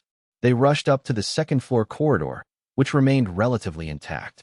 The windows there offered a wider view. I grabbed a telescope from the wall and peered through it, ignoring the heat. Through the smoke and fire, my heart hammered at what I saw. It was true. The Solon army was in a state of total, disorderly collapse. Soldiers were fleeing in a panic, abandoning banners and heavy siege equipment, their officers' shouts drowned out by screams.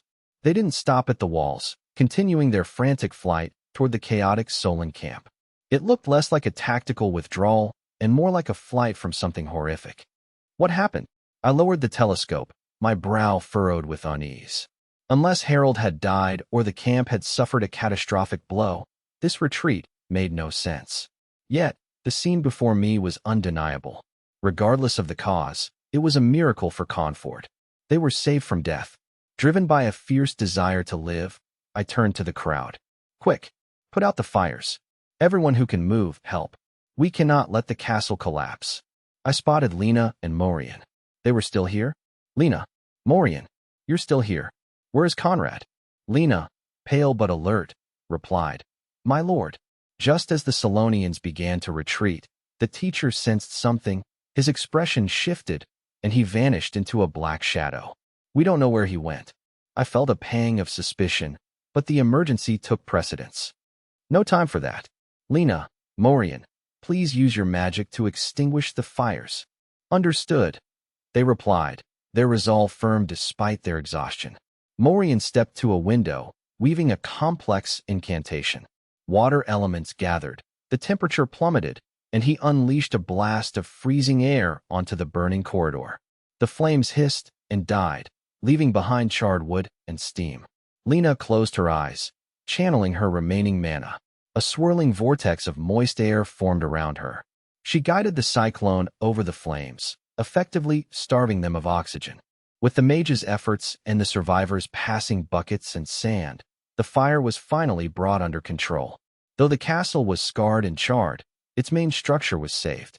As the smoke cleared, the survivors looked at one another, their faces covered in soot but lit with tears of joy. They clung to each other, feeling as if they had just awakened from a nightmare. The castle was miraculously held. I slumped against the cold stone wall, gasping for air as my adrenaline faded, leaving me utterly drained.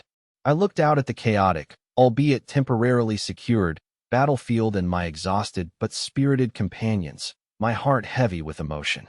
They had actually survived. At the Solon camp, in the central command area, Friedrich charged into the heart of the Solon camp like a burning golden meteor, unstoppable. Each swing of his sword unleashed a brilliant arc of battle chi, cleaving Solon soldiers and their armor in two, leaving a trail of blood and limbs in his wake. His goal was the central tent, Harald's position. He aimed to kill the leader or create enough chaos to force a retreat, buying his brother me time. However, his singular strength was limited. The Tiger Legion and the Warlocks soon halted his advance. In the name of the Abyss, burn this blasphemous soul. A warlock in dark red robes conjured a ball of ghostly green fire and hurled it at Friedrich. Simultaneously, other warlocks unleashed ice crystal storms and corrosive acid arrows. Others attempted mental shocks. Elaine, meanwhile, silently traced twisted runes in the air, chanting a profane incantation. A dark, ominous cloud gathered above him, crackling not with natural lightning, but with dark red, death-tainted curse bolts. Friedrich's instincts were peerless. He sensed the lethal magical fluctuations from all sides, especially the heart-stopping dread radiating from the curse cloud above. Alarmed, he kicked his stirrups and vaulted backward off his horse. As he landed, the hellfire struck his mount, instantly consuming the beast before the eyes of the horrified soldiers. The horse melted into a charred, twisted skeleton, shocking the surrounding Solon soldiers. The danger persisted as Elaine's curse cloud locked onto him, a bolt of dark lightning shrieking toward the grounded Friedrich. Iron body, Friedrich roared, condensing his golden battle chi into a dense, protective shell. This Tier 4 Knight technique maximized his defense. The curse bolt slammed into his golden barrier with a thunderous boom. The dark red electricity clashed with the golden chi. Friedrich swayed but held his ground. The curse was successfully repelled by his pure, righteous battle chi. Friedrich realized he had to eliminate the warlocks, especially Elaine, who posed the greatest threat. However, being dismounted stripped him of his mobility. Recovering from their shock, Solon officers and knights swarmed the isolated Friedrich. Surround him. Don't let him escape. He's off his horse. Kill him. Blades, spears, and battle axes rained down on him, wielded by Tier 2 and Tier 3 Solon warriors. Friedrich fought to parry the physical onslaught, but every step toward the warlocks was blocked by waves of enemies. Worse, Elaine's curse cloud continued to hammer his iron body with relentless bolts. Each impact drained his battle chi, while other warlocks harassed him with minor spells. The combined barrage of ice, acid, and mental attacks forced him to divide his focus, accelerating his exhaustion. Friedrich was like a lion trapped in a swamp, surrounded by a pack of hyenas. Though he killed with every swing, More enemies filled the gaps, and his golden aura began to dim. He felt like a burning oil lamp running dry, his anxiety mounting. His brother's safety burned in his mind as he parried a spear and severed a soldier's wrist. A scarred, hulking Tier 3 Solon knight spotted a momentary opening in Friedrich's defense. The knight roared, swinging a massive double-edged battle axe with all his might at Friedrich's right shoulder. The strike, fueled by Tier 3 peak battle chi, was unstoppable. Friedrich, off balance from his previous parry, could not fully evade. He tilted his body and concentrated his remaining chi on his shoulder armor. The axe slammed into him with a deafening crash. The sound of metal fracturing echoed as his high-quality knight plate armor cracked deeply. The axe blade wedged into the armor. Though it didn't pierce his flesh, the sheer force hit him like a hammer. Friedrich groaned, his right side going numb, and he collapsed to one knee. He used his sword to steady himself, time seemingly slowing to a crawl. Kneeling with the axe embedded in his shoulder, his golden aura flickered weakly as he gasped for air. Looking at the savage faces of the Solon soldiers and the cold, cruel eyes of the warlocks, despair washed over him. I was too impulsive, charging into an army of 100,000. Carl, I'm sorry. I couldn't save you. Suddenly, the space beneath the cursed cloud twisted violently. A blinding, pure white light tore through the void, and a figure descended like a meteor. The figure landed between Friedrich and his attackers, releasing a shockwave that blasted the surrounding soldiers away. The impact sent the nearest dozen Solon soldiers flying, knocking down those behind them. A vacuum was cleared around Friedrich as the dust settled. Standing there, stern-faced and holding an oak staff, was Conrad. Ignoring the terrified soldiers, Conrad's gaze locked onto his brother's wounded form. He noted the axe in the shoulder armor and the ominous curse cloud above. Without hesitation, Conrad traced a complex rune in the air and chanted an ancient incantation. The sapphire on his staff glowed with a purifying white light, firing a beam that struck the curse cloud above Friedrich. In a few breaths, Conrad dispelled the curse cloud that had been draining Friedrich's strength. The weight on Friedrich's soul and battle chi vanished, restoring his flow of power. Friedrich roared, ripped the battle axe from his shoulder armor, and threw it to the ground with a loud clang. He stood up. Despite the pain in his shoulder, he could move. He turned to look at his savior in disbelief. Seeing Conrad's cold, familiar face, Friedrich stammered, "Conrad? How are you here?" Conrad turned, his expression calm. He retorted with a smirk, "My dear brother, if you can play the hero to save me, why can't I join the fun?" Conrad raised his staff, pointing it at the Solon soldiers closing in. Chanting quickly, he unleashed chain lightning from his sapphire-tipped staff, striking the lead Solon soldier. The soldier turned to ash instantly, and the lightning arced to the next, then the next. The lightning surged through the dense crowd, leaving soldiers twitching and smoking in its wake. A single spell cleared a massive area, causing immense psychological terror. The surviving Solonians, stunned by the Mage god and the Golden Knight, dared not advance. Conrad had remained hidden in Carnford Castle during the siege. He had been conserving mana to ensure a retreat for himself and his students. His teleportation spell was his final trump card. Seeing his brother Friedrich among the reinforcements, however, shattered his resolve to flee. He knew Friedrich, a Tier 4 knight, was a force that could terrify even Solon's elite. With him, Carnford might actually survive. Seeing his brother risk his life, Conrad could no longer stand by. Family honor and brotherly love overcame his cold calculations. Without a word, a single glance confirmed their shared intent. They stood back to back, guarding each other's blind spots. Their combined killing intent formed an impenetrable barrier. The Solon soldiers, intimidated by the brothers' aura, hesitated. A tense, blood-scented silence fell over the battlefield.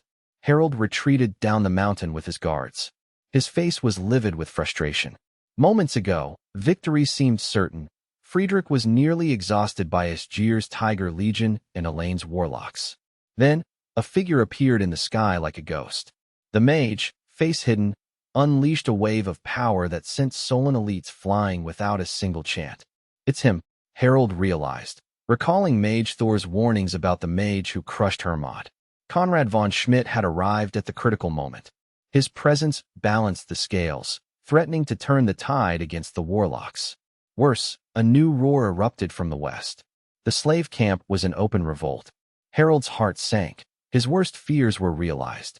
3,000 Plantagenet slaves, emboldened by the chaos, had broken their chains. They were arming themselves and slaughtering any Solonians in sight. Driven by hatred and the desire to avoid northern slavery, their rage was uncontrollable. The riot pushed the camp into total anarchy. It's over, Harald thought, feeling cold dread. With reinforcements in the east, a slave revolt in the west, and Fran's city forces pressing the center, his plan had collapsed. Every variable had turned against him. He had already lost. Even if he survived, the casualties and loss of morale were unacceptable. This campaign was a total failure for his reputation and the Solon army. Harald hissed, filled with venom. It's all because of you. I hope you burn to death, or I swear I will return to grind you into dust. He had to act. Staying on the mountain was suicide. Retreat, Harald ordered, his voice cold and desperate. Abandon the supplies. Æsgir, hold the rear. Sven, suppress the slaves. Everyone regroup. The Solon army abandoned the offensive to begin a chaotic retreat. Harald cast one last hateful look at Carnford Castle before fleeing down the mountain. Despite the chaos, the Solon army remained a battle-hardened force. Following Harald's cold, precise orders, the Solon war machine regained its efficiency. The slave riot on the western flank was the first to be crushed. Though numerous, the Plantagenet serfs lacked organization and equipment, their rebellion driven by instinct rather than strategy. Sven deployed Bear Legion elites, who ruthlessly charged the rioters under the threat of the execution squad. Solon soldiers slaughtered anyone holding a weapon, quickly extinguishing the uprising. Most slaves surrendered under the threat of death, returning to their chains. A few managed to flee into the forest, but the Solonians ignored them. The remaining slaves were forced to pack supplies and livestock, beginning a chaotic retreat toward the northern frontier. Despite the disorder and overturned carts, the officers' whips kept the column moving north. Much loot was abandoned as the Solonians prioritized their escape. Meanwhile, Lawrence's North Wind squad faced fierce resistance on the southwest flank.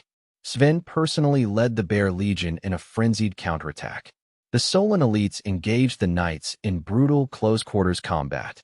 Despite the North Wind squad's superior skill and gear, they were stalled by the enemy's suicidal tactics and overwhelming numbers. The battle turned into a bloody stalemate with rising casualties. Realizing the objective was unreachable, Laurent ordered a defensive retreat to preserve his forces.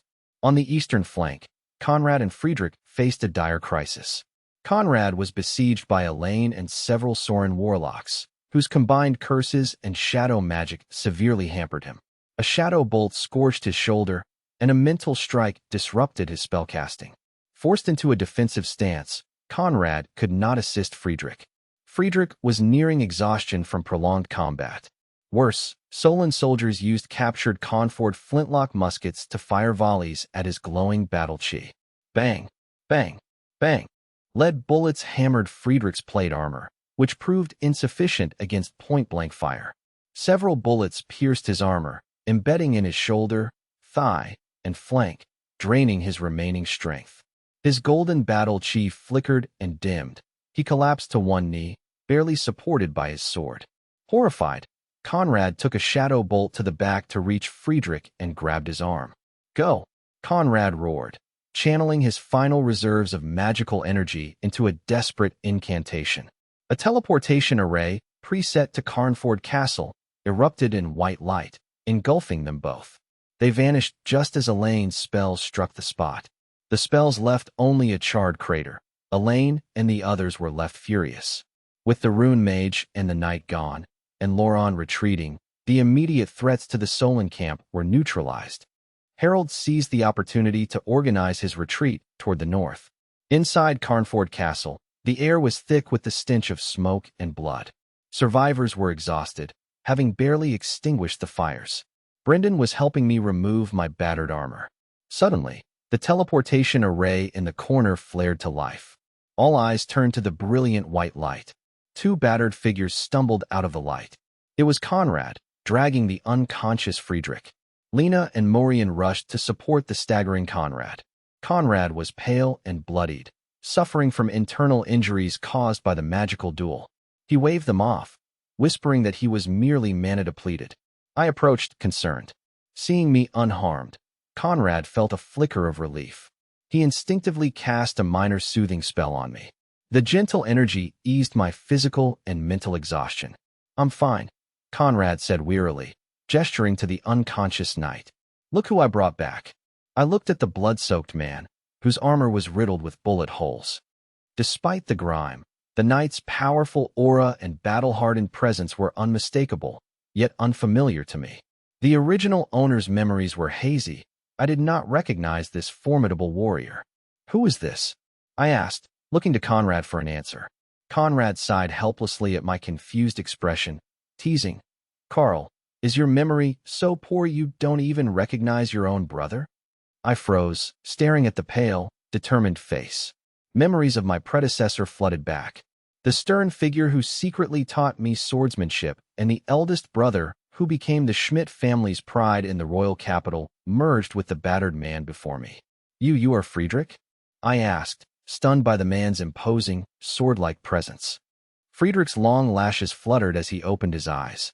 His sharp, hawk-like gaze softened as he saw me, revealing a complex mix of pain, relief, and immense pride. "Yes, Carl," Friedrich rasped, his voice strained. He tried to smile, but winced as his abdominal wounds pulled tight. "It is me, Friedrich." He stared greedily at me, explaining, "I tracked the Solonians from the royal capital to Eagle's Nest Fortress. Eisenberg the coward wouldn't move, so I stole a horse and rode ahead." Breathing hard, Friedrich added, "Carl, you've grown. You did better and were braver than any of us imagined. Father would be so proud." Overwhelmed by his brother's heartfelt recognition, my eyes welled with tears. My feelings of isolation and abandonment vanished. I wasn't fighting alone.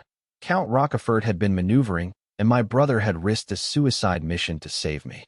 I knelt, gripping Friedrich's cold, rough hand. "Thank you, brother. Thank you for coming." Friedrich offered a weary, gratified smile. They squeezed hands, sharing a silent moment of brotherly bond amidst the ruins. I hugged my brother, finding comfort in the scent of blood and sweat. Conrad interrupted. "Shall I prepare a wedding ceremony, or should we treat the holes in your brother's body?" Embarrassed, I pulled away and checked Friedrich's wounds, which were still bleeding. Conrad turned serious. "He's lost too much blood, and his battle chi is drained. Use every militia potion and styptic powder you have to stabilize him." "Understood." I ordered Richter to bring all remaining militia potions for Friedrich and the other critical casualties. Survivors prioritized the potions for the most severely wounded. Friedrich's color returned, and his breathing steadied. He was out of immediate danger. Relieved, I fought off my own exhaustion. I asked Conrad, "What happened? How did the Solonians retreat? We couldn't have defeated Harald's 100,000 troops alone." Conrad opened his eyes, regaining some focus. "It wasn't just us," he said. "Count Rockefort's reinforcements arrived." "The Count?" I asked. "Yes. They crossed the Death Ice Plains and the Barren Peninsula, launching a surprise attack on the Solon camp's weakest flank." I gasped. "The Count had sent elite troops through a death trap to save me." Conrad continued. "The reinforcements, combined with Friedrich's charge and a slave revolt, shattered Harald's formation.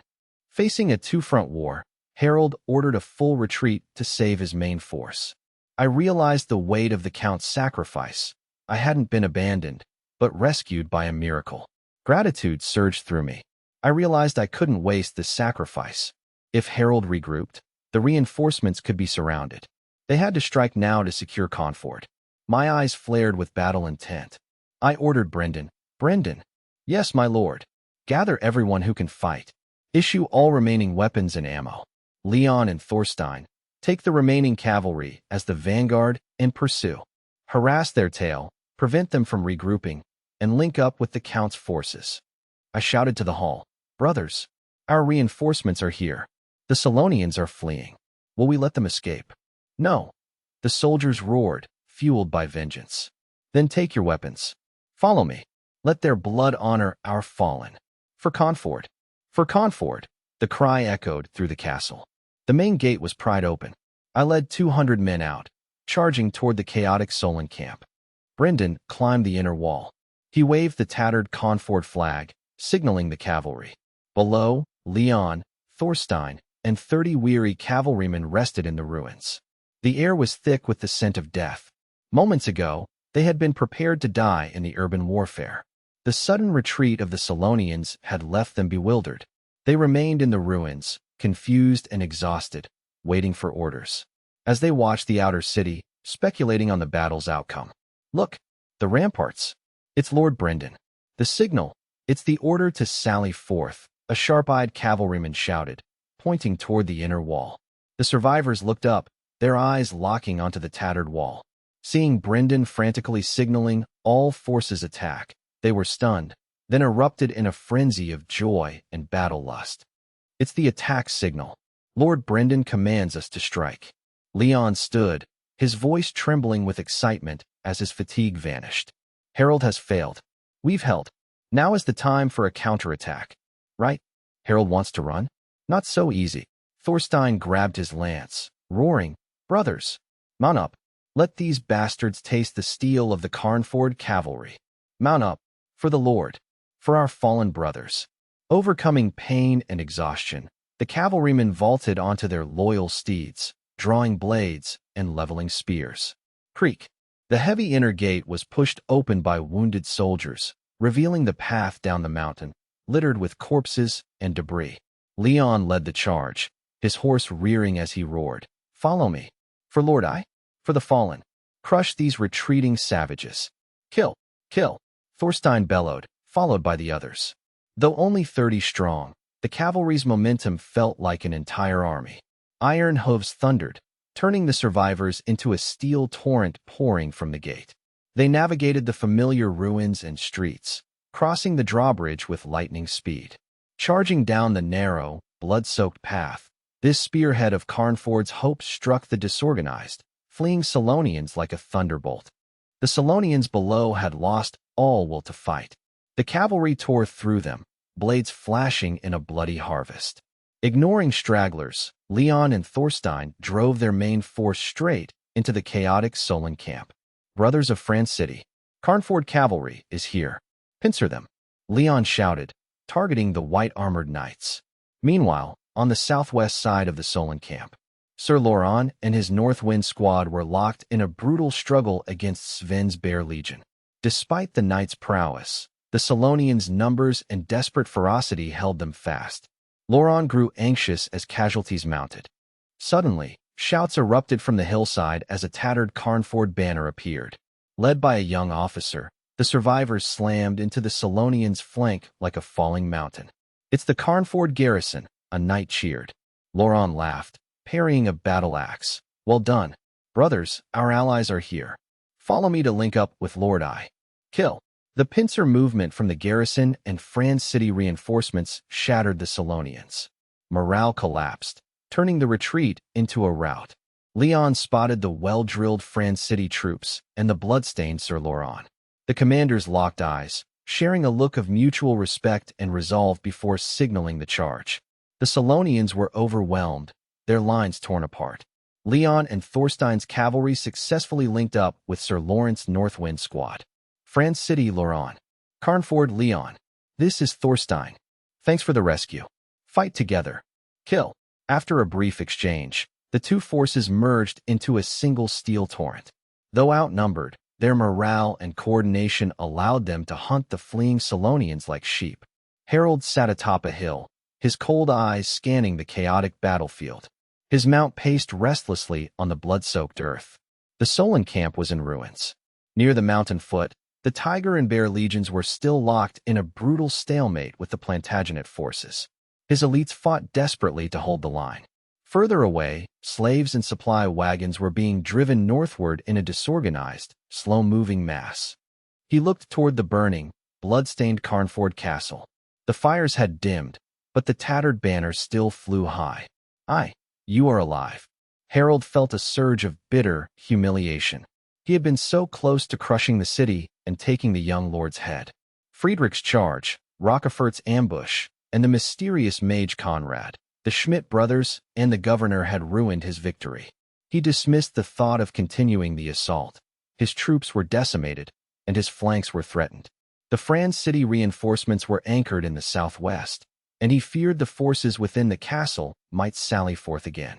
If surrounded, his army of 100,000 would perish here. Severing the limb to save the body, he mused coldly. As the sullen leader, he knew survival was more important than a single battle. Carnford was crippled. He could return later to finish them. For now, he would retreat to the northern frontier, regroup, and return to ensure Carnford's end. Leon approached, whispering. Isgir and Sven are holding the east and west lines, preventing total collapse. The supply train is moving north, but it's chaotic and losing goods. We must move now, or we'll be cut off. Harald took one last look at the silhouette of Carnford Castle against the bloody horizon. His frustration vanished, replaced by a cold, icy calm. He nodded steadily. Tell Isgir and Sven, enough? No more pointless sacrifices. Order them to disengage, provide cover for each other, and bring as many of our warriors back as possible. Rally at the northern rendezvous point. Yes, great leader. Leon signaled his messengers to relay the order. Messengers galloped toward the east and west, where the sounds of battle still raged. Harald cast one final look at Carnford. The castle stood in the twilight like a scarred, bloodied, yet indomitable ancient beast. He knew his resilient opponent, was likely still alive behind those ruins, watching his retreat. Harald had lost this round. A planned lightning raid had devolved into a costly, grueling stalemate. But the grand game for the northern frontier was far from over. He yanked the reins, turning his horse away from the land of his humiliation. We move. With a kick to the flanks, he surged toward the northern twilight. His loyal guard followed, their thundering hooves kicking up dust as they vanished into the deepening night. As the sun set in a blood-red haze, the ravaged land beneath Carnford finally fell into silence. Leon's cavalry swept through the last of the Solonian stragglers, leaving only corpses behind. No enemies remained standing on the battlefield. I leaned on my notched sword, surveying the carnage. It was a hellscape. Piles of human and horse remains carpeted the earth, turning the soil into a dark, blood-soaked mire reeking of gore and ash. The air was filled with the groans of the wounded, the cries of riderless horses, the thuds of soldiers finishing off enemies, and the sight of escaped slaves fleeing in terror. Abandoned Solonian supply wagons lay scattered, their spilled grain, cloth, and looted gold glinting in the dying light. Victory was mine. Harald's 100,000-strong army had retreated. I had held the territory. Yet, I felt no joy, only a numbing, bone-deep exhaustion and a hollow void. The cost was too high. Over 2,000 loyal soldiers and subjects dead, my castle a charred ruin, my home destroyed. The faces I once knew now lay cold upon the earth. The victory tasted bitter. I felt like a detached observer witnessing a triumph bought with too many lives. A steady, rhythmic footfall approached. I turned to see a knight. The man wore blood-stained, soot-covered armor, yet his posture remained as straight as a pine, radiating battle-hardened resolve. His hawk-like eyes, though bloodshot and weary, burned with unwavering will. I recognized him, Sir Laurent, the infantry commander from France City. We locked eyes in silence. I extended a grimy hand, and Sir Laurent gripped it firmly. No words were needed. The grip conveyed gratitude, respect, and the bond of brothers in arms. Sir, your timely aid will never be forgotten by Carnford, I said, my voice raspy. Sir Laurent shook his head. Lord Carl, the Count was frantic upon hearing of the siege. It is my honor to fight alongside you. He gestured to the battlefield with deep respect. To hold this lone castle for half a month against 100,000 Solonians. You and your men are true heroes. I salute you. He performed a solemn, knightly salute. I gripped his shoulder in response. A warrior's understanding passed between them. There was no time for mourning. A grim task remained, clearing the battlefield. Under my and Lawrence's direction, everyone capable was put to work. The survivors of the Carnford garrison, Lawrence, North Wind, knights, and even the few remaining subjects, mostly women and children gathered by Edgar, began the cleanup. My heart sank as I surveyed the crowd. There were fewer than 500 survivors left. Including the wounded, barely a tenth of the original population remained. Confort had been pushed to the brink of total destruction. The cleanup was silent and efficient, bordering on the mechanical. They scoured the carnage for their own wounded, moving them to a makeshift infirmary for basic triage. They moved with stretchers and supplies, following guards deep into the slaughterhouse. Edgar, though exhausted, directed the efforts with precision, filling the void left by the elderly scribe, Maul, who had collapsed from overwork before the battle ended. Maul now lay unconscious in the castle, resting. The burden fell on Edgar. Quick, another one here. Careful with his leg. Water, bring water. Women suppressed their fear, and children strained to carry stretchers heavier than themselves. Cries, groans, and urgent footsteps filled the air. They searched for any sign of life, rushing the survivors to the makeshift infirmary. For the dead, they worked in silence, gathering the remains and attempting to restore some dignity to the mangled bodies. There was no such mercy for the Solonians. Soldiers, and even some civilians mechanically decapitated the Solonian corpses, proof for military merit and confirmation that the threat was extinguished. Any Solonian found still breathing was dispatched without hesitation. The brutal half-month siege had hardened the survivors. Mercy for the enemy was now seen as cruelty to oneself. The stench of blood and the sound of finishing blows turned the land into a slaughterhouse. I offered Laurent and his knights a chance to rest, but the knight refused. Looking at the devastation, Laurent said firmly, "Confort needs every hand. As allies, we share the burden. Clearing this field is our duty." I directed my men to assist in the cleanup, their efficiency significantly accelerating the process. Seeing this, I dropped all formalities. Exhausted and wounded, I joined the labor myself. Like my soldiers, I mechanically decapitated the Solonians. Numb to the stench of blood, I repeated the gruesome task, using the physical exertion to dull the pain of losing my comrades. From sunset until deep into the night, torches provided the only light. People worked with stubborn resolve on the death-strewn soil for hours. Once all bodies were processed and loot gathered, the exhausted, shivering survivors dragged themselves toward the ruins of Confort Mountain. The mountain was a wreck. Houses had collapsed, and streets were choked with debris. Without complaint, survivors used salvaged wood and materials from abandoned Solonian camps to reinforce shelters or build shacks. Spontaneous cooperation prevailed, with faint fires illuminating their weary, resilient faces.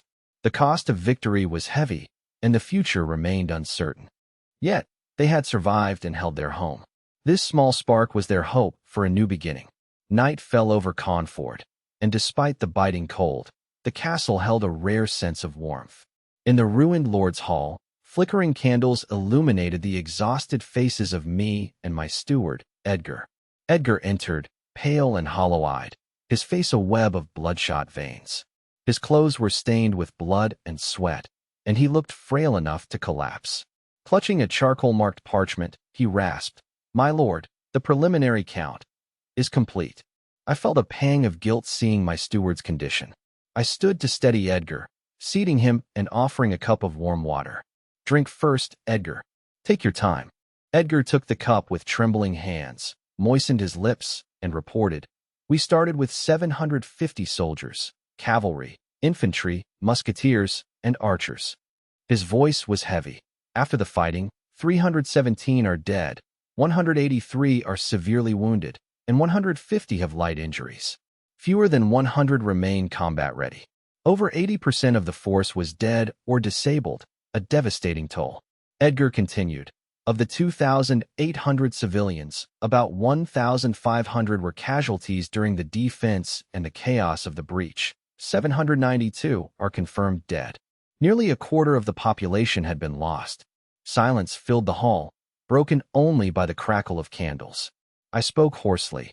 "So, we traded nearly 1,000 lives for 5,000 to 6,000 Solonian casualties and at least a year of safety." Edgar nodded. "Yes. Harald is crippled. He cannot attack again soon. We have bought precious time. Time bought with blood." I steeled myself. I had to lead the survivors. "Are the pension and relief plans ready?" I asked. Edgar looked pained. "My lord, I am sorry. The cleanup and triage exhausted all hands. The lists are not yet finalized. Seeing Edgar on the verge of collapse, I waved him off. Stop. That can wait. That is an order. Eat and sleep immediately. Edgar sighed, bowed, and stumbled out.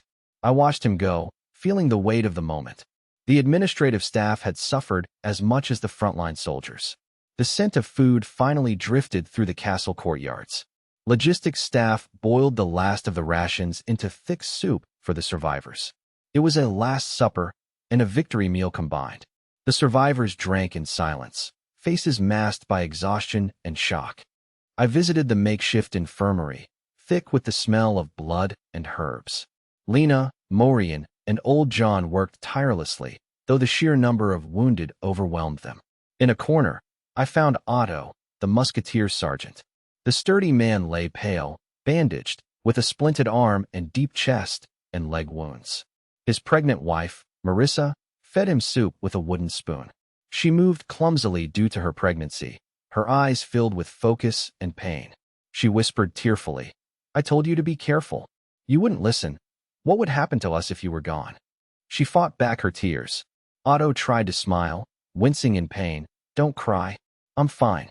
The Lord needed the wall held. As sergeant, I couldn't hide." His eyes held the peace of a duty fulfilled. Marissa noticed me and tried to rise. "Stay seated, Marissa," I said, crouching beside them. "How are you, Otto?" Otto struggled to sit. "My lord, I'm fine, just minor wounds." I pressed him back down. Looking at Otto's injuries, I felt immense gratitude. "Thank you, Otto. Without your defense, Conford would have fallen. You are a hero." Otto smiled sheepishly. "You're too kind, my lord. It was my duty." I turned to Marissa, my heart heavy with guilt.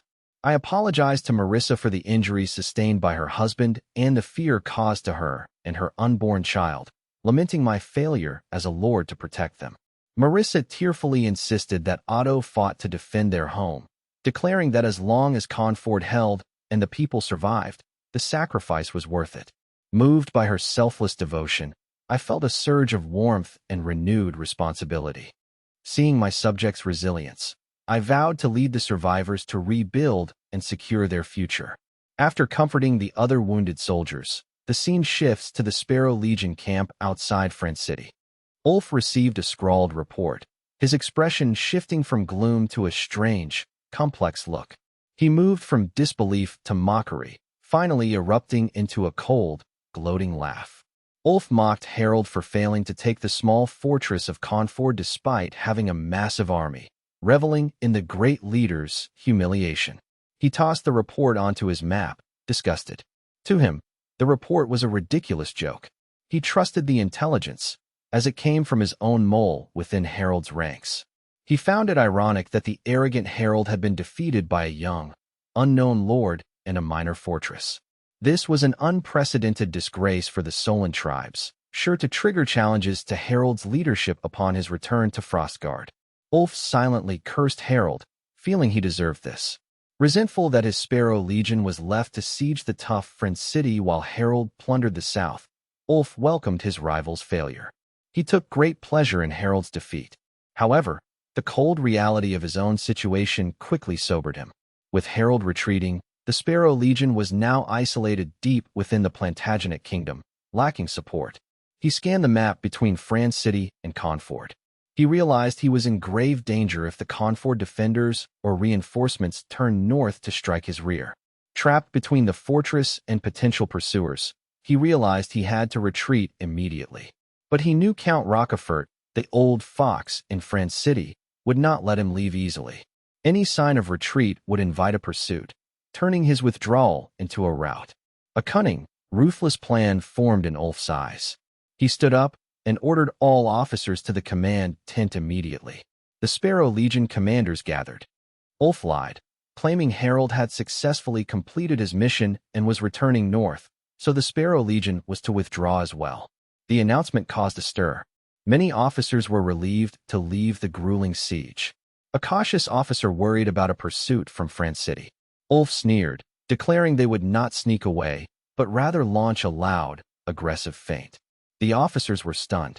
Ulf ordered a full-scale feigned assault on France City in 2 hours to pin Count Rochefort to the walls. He commanded the attack to last 1 hour, followed by a coordinated retreat under the cover of the central horn, prioritizing the logistics train. The officers obeyed. Inside the governor's mansion, Count Rochefort paced anxiously, his mind consumed by thoughts of Conford, me, and his daughter Charlotte.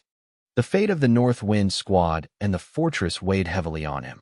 He agonized over whether I had survived and how Charlotte would cope if the worst had happened. The uncertainty was a torture worse than the battlefield. A messenger burst in, shouting that the Solon barbarians had begun an assault. Rochefort was stunned. He grabbed his sword and rushed to the main wall's watchtower. He took a telescope to observe the enemy. He saw Solon soldiers emerging from their camp with ladders and rams, moving toward the walls. Their catapults fired, but the shots were ineffective, hitting the ground or the base of the walls. The enemy's loud shouting and drumming created an illusion of a fierce attack. Rochefort's brow furrowed as he analyzed the situation. As a veteran, he realized the assault lacked genuine intensity and conviction. He realized they were merely putting on a show to cover their retreat. He deduced that Harald must have failed at Conford, and Ulf was trying to mask his withdrawal. He ordered his troops to hold their positions and fire, but strictly forbade any pursuit. He refused to fall for the trap. He had already sent his elite North Wind squad to aid Conford. This squad comprised his best knights and officers, the core of his command structure. Their absence left a critical void in Franz City's tactical coordination and morale. Without them, the remaining troops were ill-equipped to engage the experienced Sparrow Legion in a field battle. Rochefort knew Ulf was cunning enough to exploit the city's weakened command. A reckless pursuit could lead to his forces being encircled and annihilated. He concluded that the risks of chasing the enemy far outweighed any potential gains. His focus remained on the fate of the fortress to the north as he ordered his men to hold the line. As the Solon vanguard entered range, Franz City unleashed a barrage. Cannons roared, hurling solid shot into the Solon ranks. While accuracy was mediocre, the sheer force and occasional casualties effectively stalled their advance. A dense rain of arrows fell like locusts. This performance lasted about an hour. The Solonians attempted to raise scaling ladders several times, but failed against the stubborn defense, leaving behind over 100 corpses and destroyed equipment. Suddenly, a low horn sounded from the center of the Solon army. Hearing the signal, the assaulting Solon soldiers retreated in an orderly, tide-like fashion, showing no desire to linger. They covered each other's withdrawal with disciplined, unbroken formations. "Count, the barbarians are retreating. Shall we pursue?" a young officer asked excitedly. Count Rochefort shook his head, gazing at the dust clouds raised by the retreating Solon army. "No, let them go." He knew clearly that Ulf had achieved his goal. This feint had successfully distracted Franz City, buying time and space for the Sparrow Legion's main force to withdraw safely. A pursuit would only lead into an enemy trap. More importantly, Ulf's retreat was a critical signal regarding the Northern Territory War.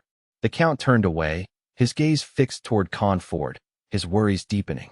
The Sparrow Legion had retreated. Was it because Conford had fallen and Harald's main force was returning north, or had Conford held, forcing Ulf to retreat for fear of being pincered? One possibility meant despair, the other, a miraculous triumph. Count Rochefort's heart was in turmoil. He needed the truth, for the kingdom, for his daughter Charlotte's future, and for the child carrying the blood of the Schmidt and Rochefort families. "Conford, are you alive?" He sighed toward the gray northern sky. At dawn in Conford, survivors began the grim task of clearing the battlefield. I led my able-bodied soldiers and subjects onto the hellish, corpse-strewn battlefield. Their task was to bury their own fallen and burn or bury the Solonians to prevent plague. The air was thick with silence and grief. They moved the cold bodies in silence. Discovering a comrade in a Conford uniform triggered suppressed sobs. Yesterday's companions were now lost to the afterlife. The cruelty of war was laid bare, and the tally of the battle began to emerge. Edgar reported to me, exhausted. "My lord, we estimate 6,000 to 7,000 Solonian casualties. Only about 3,000 were true Solon elites. The rest were tribal militia or forced Plantagenet slaves." I fell silent. 3,000 casualties was a mere scratch to a 100,000-strong army. Harald's main force remained largely intact. Regardless, this was the most brilliant tactical victory for the Plantagenet kingdom in decades. A border fortress holding against the Solon main force was a miracle. What of the heads? I asked calmly. In this era, enemy heads were the primary proof of military merit for claiming rewards. We are cleaning and preserving them, Edgar replied. Over 5,000 are identifiable. The rest were destroyed in the chaos. 5,000 heads. This was immense political and military capital. I recalled my previous attempt to claim rewards, which resulted only in empty promises from the king. I had learned my lesson regarding the Plantagenet bureaucracy. I would not repeat the mistake of handing everything over to the nobility for no return. I decided on a new strategy. I would submit some to the kingdom, gift some to Count Rochefort to solidify their alliance, and trade the rest with other border lords in the north who desperately needed military merit. Having the count speak for me in the royal capital was worth more than any royal commendation. I could set a price for each head to secure gold or resources. Keep them safe, I ordered. These are our proof of merit. Yes, my lord. Just then, scouts returned from the south. My lord, the Sparrow Legion broke camp last night and is retreating north. Only a few scouts remain. My tension finally snapped. The threat was gone. The Sparrow Legion's retreat confirmed Harald's defeat. Conford was safe. Leon, I called. Here, my lord. Leon stepped forward, wounded but sharp. Select 10 of our best Plantagenet soldiers. No Solon converts, I emphasized. This was a sensitive political matter. Ride to France City at top speed. Tell Count Rochefort that Conford held and Harald has retreated. Ask him to send troops north to secure the area and assist us. Understood. I will deliver the news. Leon struck his chest.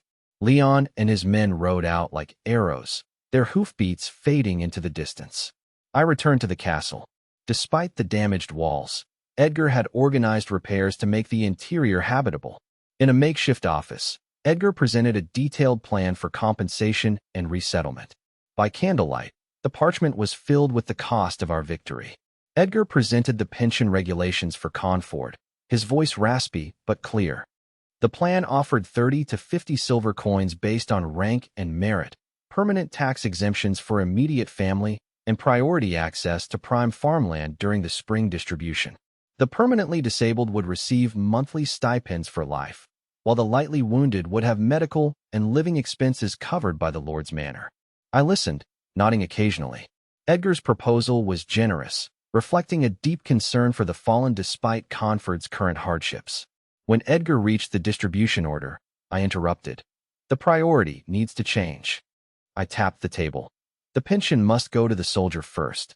If deceased, it goes to parents, then children. Only if the children are young does it go to the wife. Furthermore, the wife must swear to raise the children and care for the soldier's elderly parents until their passing. She cannot remarry. If she keeps her vow, she receives the pension and extra support. If she remarries, all payments cease. Remaining funds will be held in a special trust by the Lord's manor to support the children and parents until the children are independent. Edgar realized the necessity.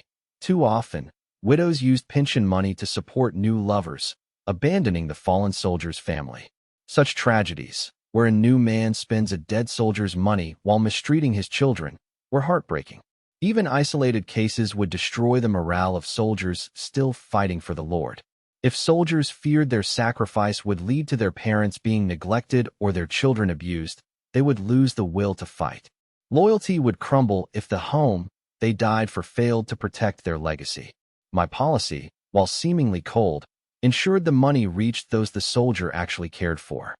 It guaranteed the elderly were fed and the children were raised. This was a promise to the living that their sacrifice would not be in vain. It sent a clear signal. The Lord would not let heroes bleed and then weep. Their service would be institutionally protected and remembered. This was more effective than any slogan at ensuring soldiers could fight without worry, knowing their families were shielded. In these dire times, this was the ultimate commitment to loyalty. Edgar was stunned by the young lord's insight. He wondered how a young, unmarried man could so deeply understand the darkest, most realistic facets of human nature.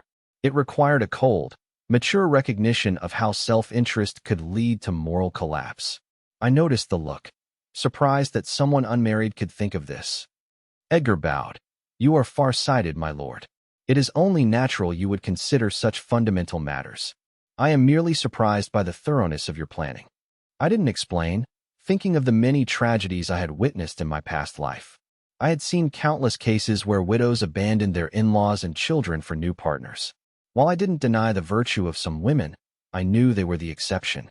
Most people, under pressure or temptation, acted out of self-interest. It was human nature, regardless of gender. The current social structure simply gave widows more control over the assets. I considered introducing social mechanisms, like honorary recognition, to bind a widow's reputation to her family's stability. By tying chastity to family interest, I could create a moral defense line. The thought felt cold, even to me. I realized that traditional, seemingly harsh methods often contained effective wisdom based on human weakness. One cannot overestimate moral integrity. Proper constraints protect the greater good. I told Edgar, we must consider the worst-case scenarios. Encourage neighborhood oversight. If a martyr's wife is unfaithful, it should be reported. We cannot monitor every household personally. 3 days later, France City. Leon arrived with his troops, having bypassed Solon scouts who had lost all will to fight. The side gate opened after identification. Leon and 10 weary but proud Conford cavalrymen entered. Their horses' hooves echoed on the stone streets. Count Rochefort, waiting anxiously, rushed toward them the moment Leon dismounted. The usually composed governor was uncharacteristically agitated, grabbing Leon's arm.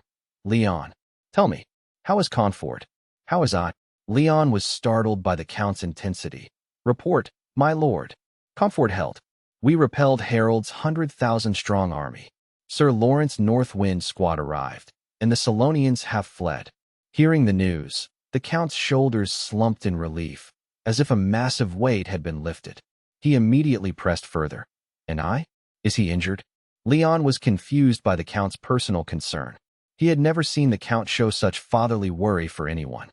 Leon scratched his head. My lord, I am fine. I was directing the cleanup and comforting the subjects when I left. I seemed in good spirits and uninjured. Leon's description reassured the count completely. Good, excellent. The count smiled, his face a mix of relief and exhaustion. The stone that had been crushing his heart finally fell away. Overcome by the sudden release of tension, he felt a wave of dizziness and fatigue. I patted Leon's shoulder, my voice steady despite my exhaustion. Well done, Leon, and the warriors of Conford. You've performed a miracle. My scribe will handle the reports. I have urgent matters to attend to. Without waiting for details, I nodded to my scribe and walked unsteadily toward the governor's mansion. I needed rest, but first, I had to share the good news. The count bypassed his office, heading straight to the quiet building where his daughter, Charlotte, resided. I straightened my disheveled collar, composed my expression, and knocked gently on the door.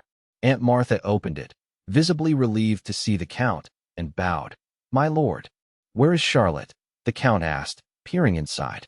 In the parlor, Martha replied, stepping aside. The count entered the warm parlor to find Charlotte curled on a sofa, clutching a book but staring blankly at the fireplace. She looked gaunt and pale, her pregnancy evident beneath her loose gown. She looked up, dazed, at the sound of footsteps. Seeing her father, her eyes flickered with a mix of hope and dread. Father, is there news? She asked, her voice trembling. Count Rochefort knelt before her to meet her gaze. Holding her cold, shaking hands, he offered a warm, genuine smile. Yes, the best news. Conford held. The Solonians were repelled, and I am safe and sound. Charlotte froze, her blue eyes wide, unable to speak. After a moment of silence, overwhelming relief flooded her. Is it true? Father, is Carl really okay? She cried, gripping his hands tightly. It is the truth. The count nodded, moved by her intensity. Leon just returned from Conford. He saw Carl himself. He's healthy and active. The North Wind squad arrived in time to help. Rest easy, he is safe. It was confirmed. I was alive, my castle held, and our unborn child was safe. Charlotte burst into tears. She buried her face in her father's chest, sobbing and laughing in a cathartic release of joy and relief. It's over. It's all over. The Count comforted her, patting her back as he had when she was a child. He felt her body finally relax as the tension drained away. Aunt Martha watched, wiping her own eyes with a smile. Eventually, Charlotte's sobbing subsided. She looked up at her father, her face tear-streaked but radiant with a genuine, long-absent smile. "Thank you, Father," she choked out. The Count wiped her tears. "No need for thanks. Now, you must eat and rest, for yourself and the child." Charlotte nodded, hands resting on her belly, her eyes filled with peace. She had to be well, for me and our future. Outside, the sun shone brighter. The dark clouds over the Rockefort family had finally lifted. The smoke cleared, leaving behind scorched earth. Reconstruction of Carnford began amidst the ruins. After the month-long siege, only 600 or 700 of the original 3,000 inhabitants remained, most of them wounded. Yet, a turning point emerged. During the chaotic Solonian retreat, 30,000 Plantagenet slaves broke their chains and fled. Facing the brutal northern frontier winter without food or shelter, these refugees faced certain death. In their desperation, the sight of the resilient Carnford Castle, which had repelled 100,000 Solonians, became their only beacon of hope. They trusted the land and its lord, It was the only place in the north offering a chance at survival.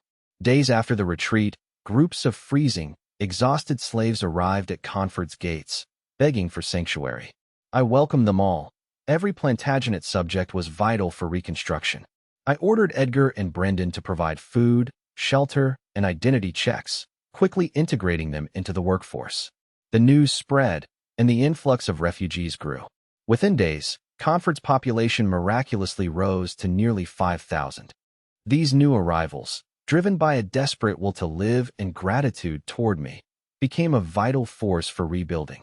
I, however, remained discerning.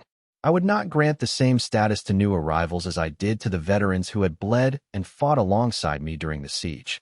The old subjects were the foundation of my rule, their loyalty forged in the blood spilled at the castle walls. Treating newcomers as equals too quickly would alienate these core supporters and undermine their sacrifices. Reconstruction priorities were clear.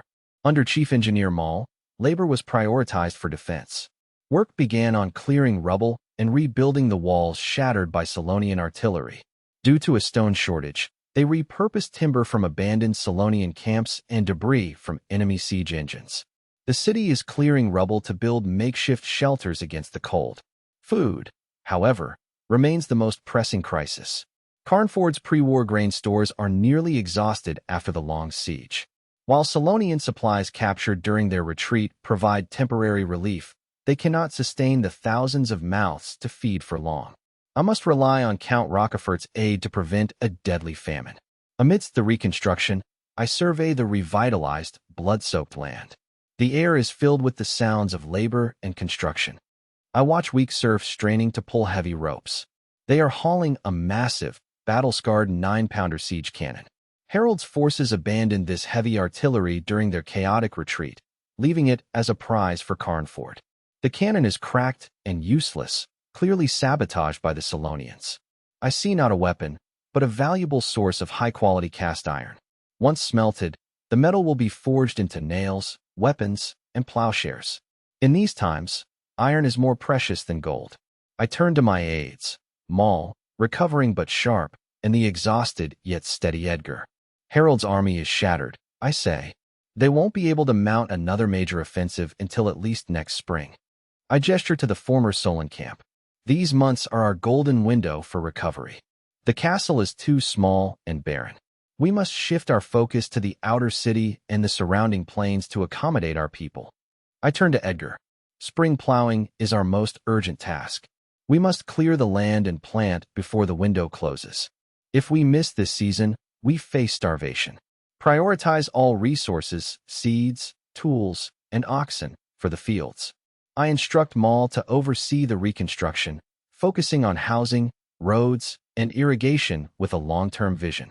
Understood, my lord, they reply with resolve. They recognize that survival is the only priority. I dismiss them to their duties. As I plan, I hear footsteps behind me. Friedrich and Conrad approach. Friedrich looks pale but alert, his strength returning, while Conrad appears weary from magical exertion. Merged with 14175. I ask after Friedrich's health. Friedrich waves it off, claiming the medicine worked well. He praises my leadership, noting that my decisiveness is why the people follow me. I smile tiredly, attributing my actions to the weight of responsibility. Friedrich insists that such leadership is rare, especially in the dangerous northern frontier.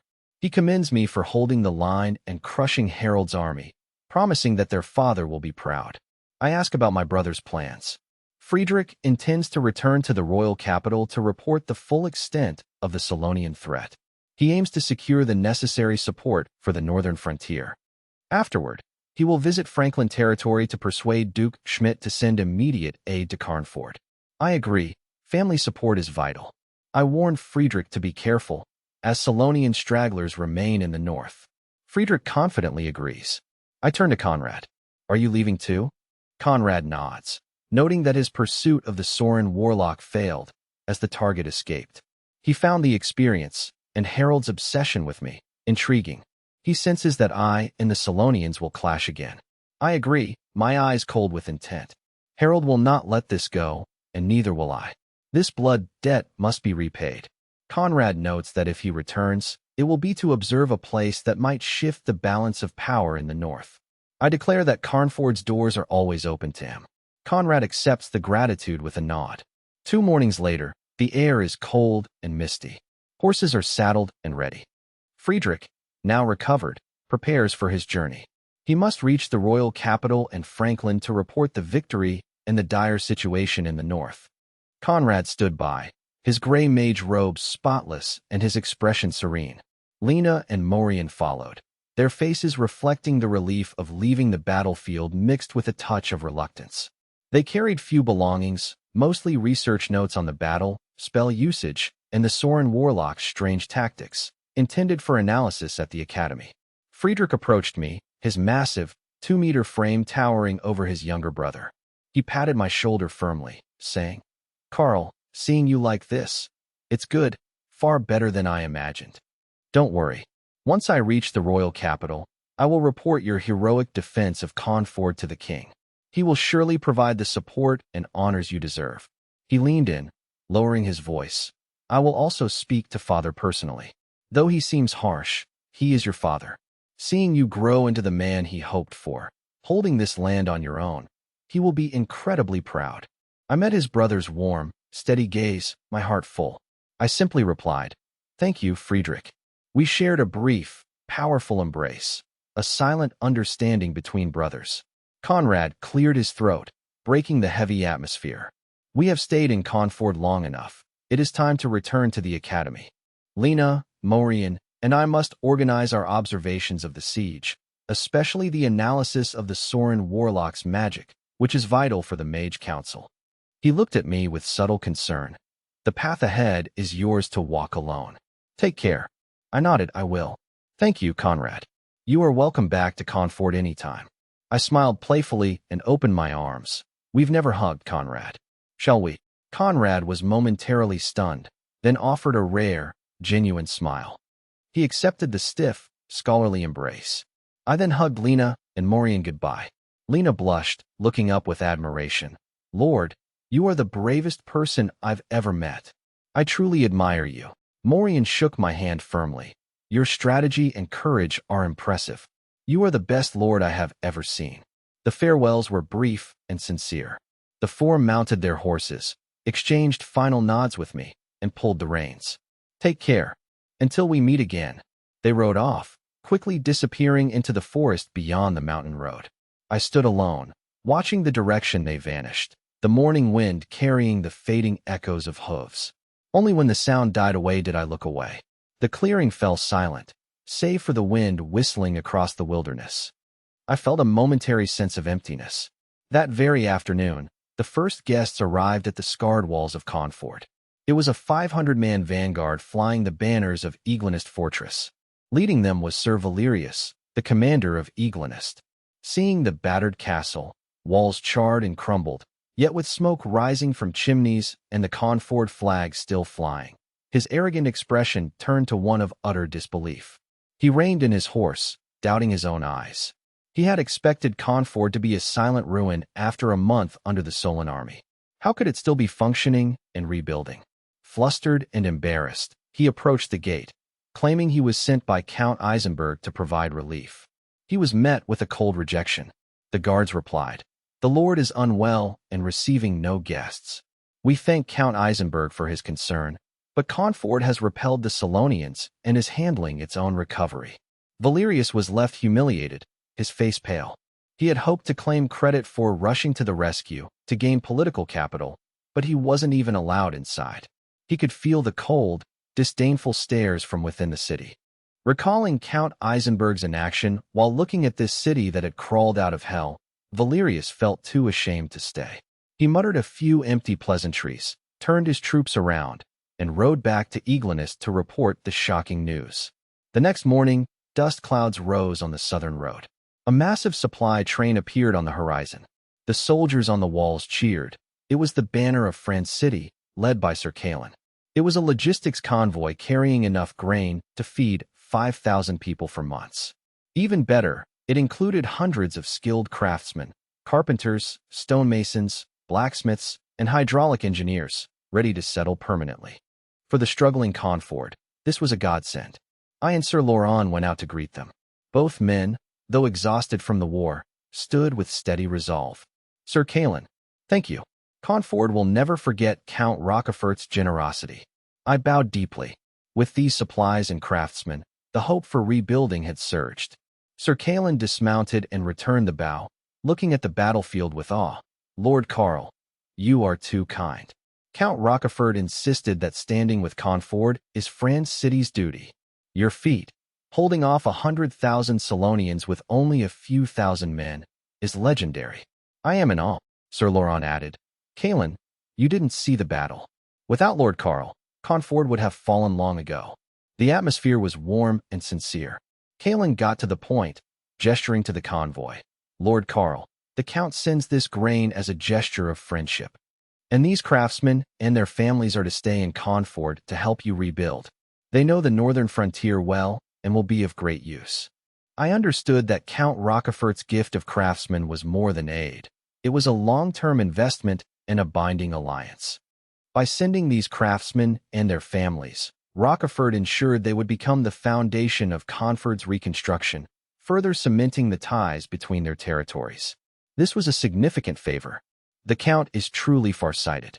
I am deeply grateful. Please convey my sincerest thanks to him," I said solemnly. Days later, a solemn funeral was held on a newly cleared highland behind Conford Castle.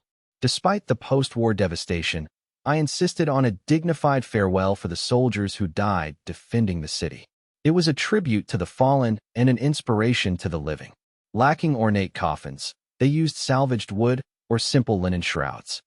There were no complex rites, only the survivors standing in the cold wind, their faces etched with grief and respect. The ceremony centered on the burial of key figures. Master Andre was laid to rest beside the former Lord Marcus. I cast the first handful of earth, silently promising Master Andre that I would continue to watch over the land they had defended with their lives.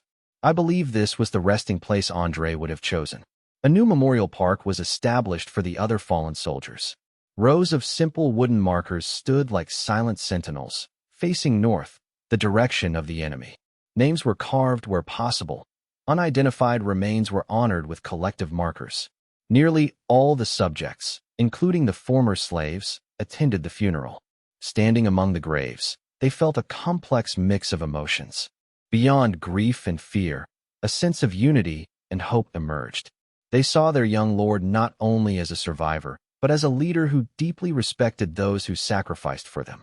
This benevolence was rare in the cold northern frontier, deepening their loyalty to me. A spirit of solidarity took root. After the funeral, Reconstruction resumed with renewed vigor.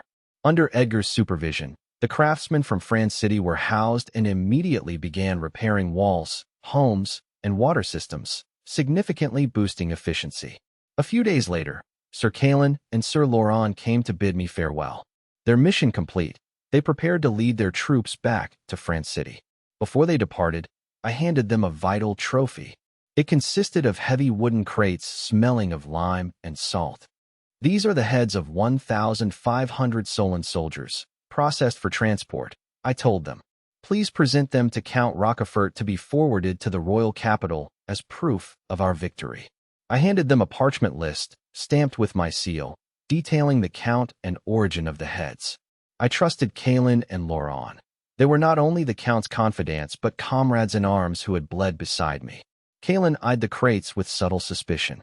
As a veteran, he knew the Solon army's losses during a month-long siege and subsequent rout far exceeded 1,500. The number had clearly been suppressed. I caught Kalin's gaze and gave a meaningful wink. Kalin understood immediately and asked no further questions.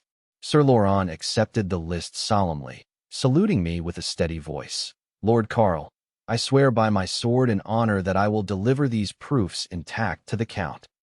I will personally testify to the Count and any doubters about the intensity of the Battle of Conford and your glorious achievements. Take care, I said, shaking hands with both knights. I stood at the ruined gate for a long time, watching them disappear into the southern horizon. 7 days later, at the royal palace in Place, Friedrich stood before King Heinrich XI. Courtiers gathered, eyes fixed on Friedrich and the crates of Solon heads behind him. News of the victory at Conford had reached the capital days prior. The entire city was abuzz. A small border fortress had repelled a 100,000-strong Solon army. The news boosted morale, and King Heinrich saw it as a divine opportunity to consolidate his rule. He ordered the city gates opened, treating the arrival of the troops like returning heroes. Palace officials inspected the samples. They confirmed the heads were indeed elite Solon soldiers, not slaves or defectors, and the quantity was staggering. Your Majesty, an official reported, the Count is verified. These are elite Solon soldiers. It is the greatest victory in decades. Heinrich beamed, rising from his throne to personally lift the kneeling Friedrich. Sir Friedrich, the Schmidt family are the pillars of this kingdom. Your brother Karl has performed a miracle. Tell me, how did he achieve this? Friedrich stood, maintaining perfect decorum despite his private disdain for the king's earlier inaction. He gave a concise account of the siege and the counterattack, emphasizing the soldiers' bravery while glossing over the delay of royal reinforcements. The king listened with delight. Why did Lord Karl not come to receive his reward in person? I wish to meet this young hero. Friedrich bowed slightly. Your Majesty, Conford is in ruins. My brother must oversee the recovery and care for the wounded. He begs your forgiveness for his absence. Nonsense, the king waved dismissively. His dedication to his people is a model for all. I shall reward him handsomely to aid in the Reconstruction.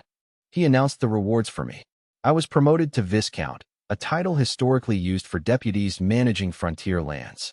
I was also named Guardian of the North, granted 100,000 silver coins, 50,000 caddies of grain, and various building materials, with generous pensions for the fallen. Friedrich knew that how much of this would actually reach Conford was questionable, given the usual bureaucratic corruption.